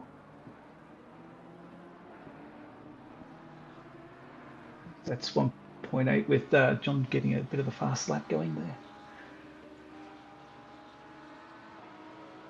Mags is now into P15, which will probably stay there now, considering his 26 seconds off of P14. So a good little comeback from him, considering the little spin at Cheetah at the beginning of the race. And the associated damage. Oh, that nose of the car went like through the wall. You could see it on the other side. Yeah. So that'd be like instantly 30 seconds damage as code. And John Sonkis get past some blue traffic through the Crocodile. And as they go through Cheetah, catching up on more blue flag traffic. John's gained 2 seconds in the last sector. We'll see the timing screen update. The gap is now 0.7, so yeah, it's gaining about 0.2 a sector now. Which is incredibly quickly. I wonder if that's due to just being a little bit offline with blue traffic. You always second guess the traffic, whether they're going to go on the straight, inside the corner, outside corner, or even being a little bit blocked here. To be fair, it's not a good place to let traffic through. Here is a very safe spot. Doesn't impede too badly. And JP didn't get through on that blue flag traffic. He's still in between them.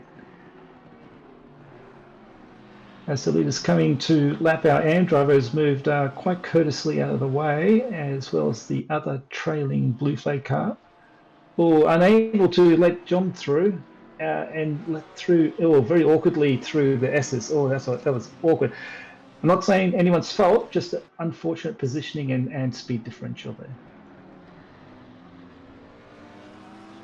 And that's always, I found that hard at Silverstone as well, at the new pit area where you tried to let someone through and there's a bit of a gaggle of cars and you slow down and let one guy through and the next guy catches up and then the next guy, I practically have to stop on the right-hand turn. So getting back online and keeping up the speed is pretty important for blue flagging as well. It's very tricky to gauge how many cars are behind and how fast they're going, because you want to lose the least amount of time as possible at the same time. Tricky stuff. Oh, very much so. And nothing worse than trying to let 6 cars through who are different battling at different rates as well. So you got the leaders, and then between the leaders, there's P, 15 and 16, and you're P20, and just go, oh, I got to let all those guys through.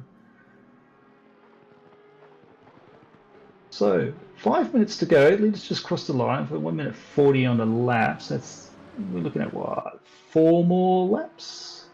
Or do you think that would bring it down to 5? 3 more laps. I reckon 4. I'm going to go for 6. They're going to go really fast for the last couple of sectors because they're all battling for a win. The gap delta between P1 and P3 is 2.5 seconds. So these P1, 2, 3, they're battling the whole way through. There was no easy win tonight. Yeah, very close at the front. The gap has not gotten more than 2 seconds outside of pit stops. For the whole race. Yeah. Indeed. Yeah, huge. No rain, unfortunately, for us. But there's still time. Oh, the 10-minute window. I didn't see it happen in the 10-minute window. Not even a Kunos flicker of rain. And the other point as well, JP is also stayed within 4 seconds of P3 for the entire race as well. I've definitely noticed that since the first pit stop. Mega consistency from the top 4. It's crazy. As they have brought out a gap, the gap to Maddox was, I think it was about 16 seconds, and then the gap to Keys and P6 is a further 14 seconds behind. Yeah, that's right. And then Torfik, very close behind, with 8 seconds. Well, for the duration of the race, yes. Just looking at the closest battle, I think Lau is battling Johnson, only 0.2 of a second behind. Lau was 17th, 18th. Oh, definitely caught in traffic. Whoa, we have a Mercedes killer car go off. Getting out of the way? Oh, yeah, I think getting out of the way because Lau, that car's not in a position around. Lau in 18th with. Did he just make the pass? Just waiting for the timing to catch up. Hey, I called it. Hey, look at me. Pay attention. Now the tricky part. Let Page through. Oh yeah.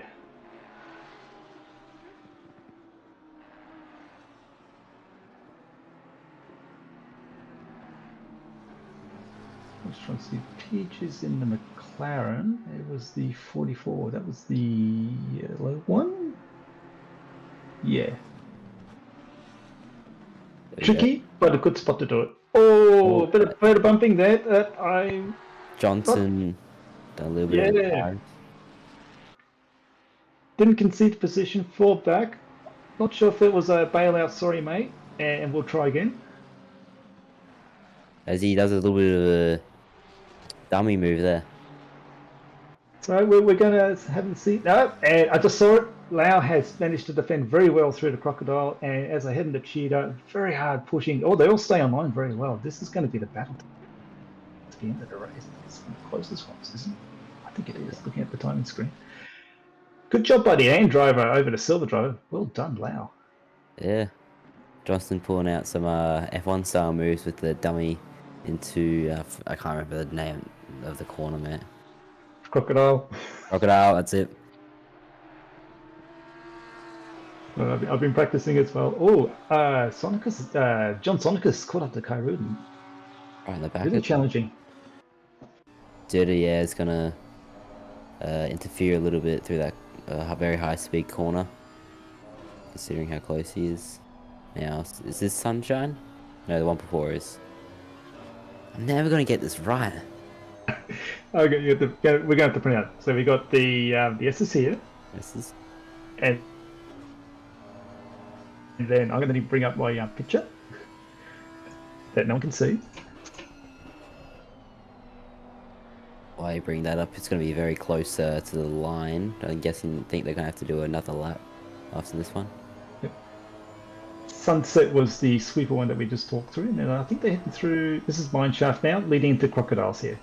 So this is Crocodiles. It's Crocodiles.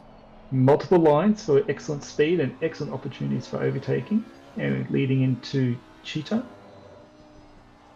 A lot of respect to Cheetah is Karun as he kicks up a bit of dirt, and we're going to Ingwe. Anyway,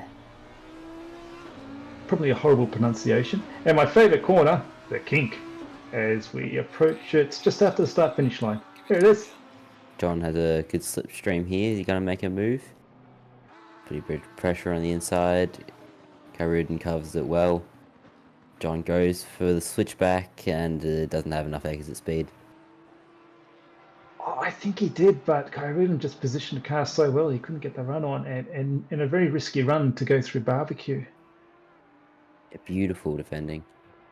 It's very well done by both drivers. Bail it out. Too easy just to drop into the back with the overspeed. Good idea though. Yeah, very high pressure now that it's the final lap, last time going through these corners. As the times tick down to 0. Pit window closed 5 minutes ago, by the way. Oh yes, it did. So anyone who hasn't made the pit stop yet, they will be disqualified, or is it just a big penalty? Ooh, I think it's a penalty. It would be a stop go 30, I think. Oof.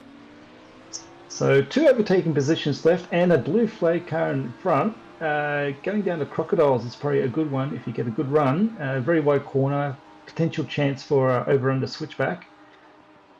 Oh, what's going to happen here? Blue flag gets out of the way very nicely, excellent. And the last overtaking opportunity is a mistake through the Cheetah curve. No one does it. Bit of kicked on the grass and a dive bomb into Ingwe. Not happening. Extra points out, very close. Ali Karun in the lead crosses the line for a monumental win over John Sonicus in P2. Closely driven race as we have Shady Samuel finishing in 3rd. John Sonicus 5 seconds behind in P4.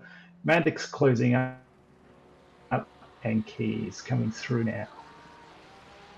It's very well, good drive for Keys in the Aston. He started about what, P12, P11? Yeah, he was right down. Good clean driving, finding it through. Race not over yet. Oh yes, not. He's got Torfig behind him. Is that Torfig? No. Nah, but it is. Yes. It's another close finish. Oh, he's very happy with that result. The light flashing. Torfig stays on the line. Good solid race. So Healy crossing near the flag. Job done.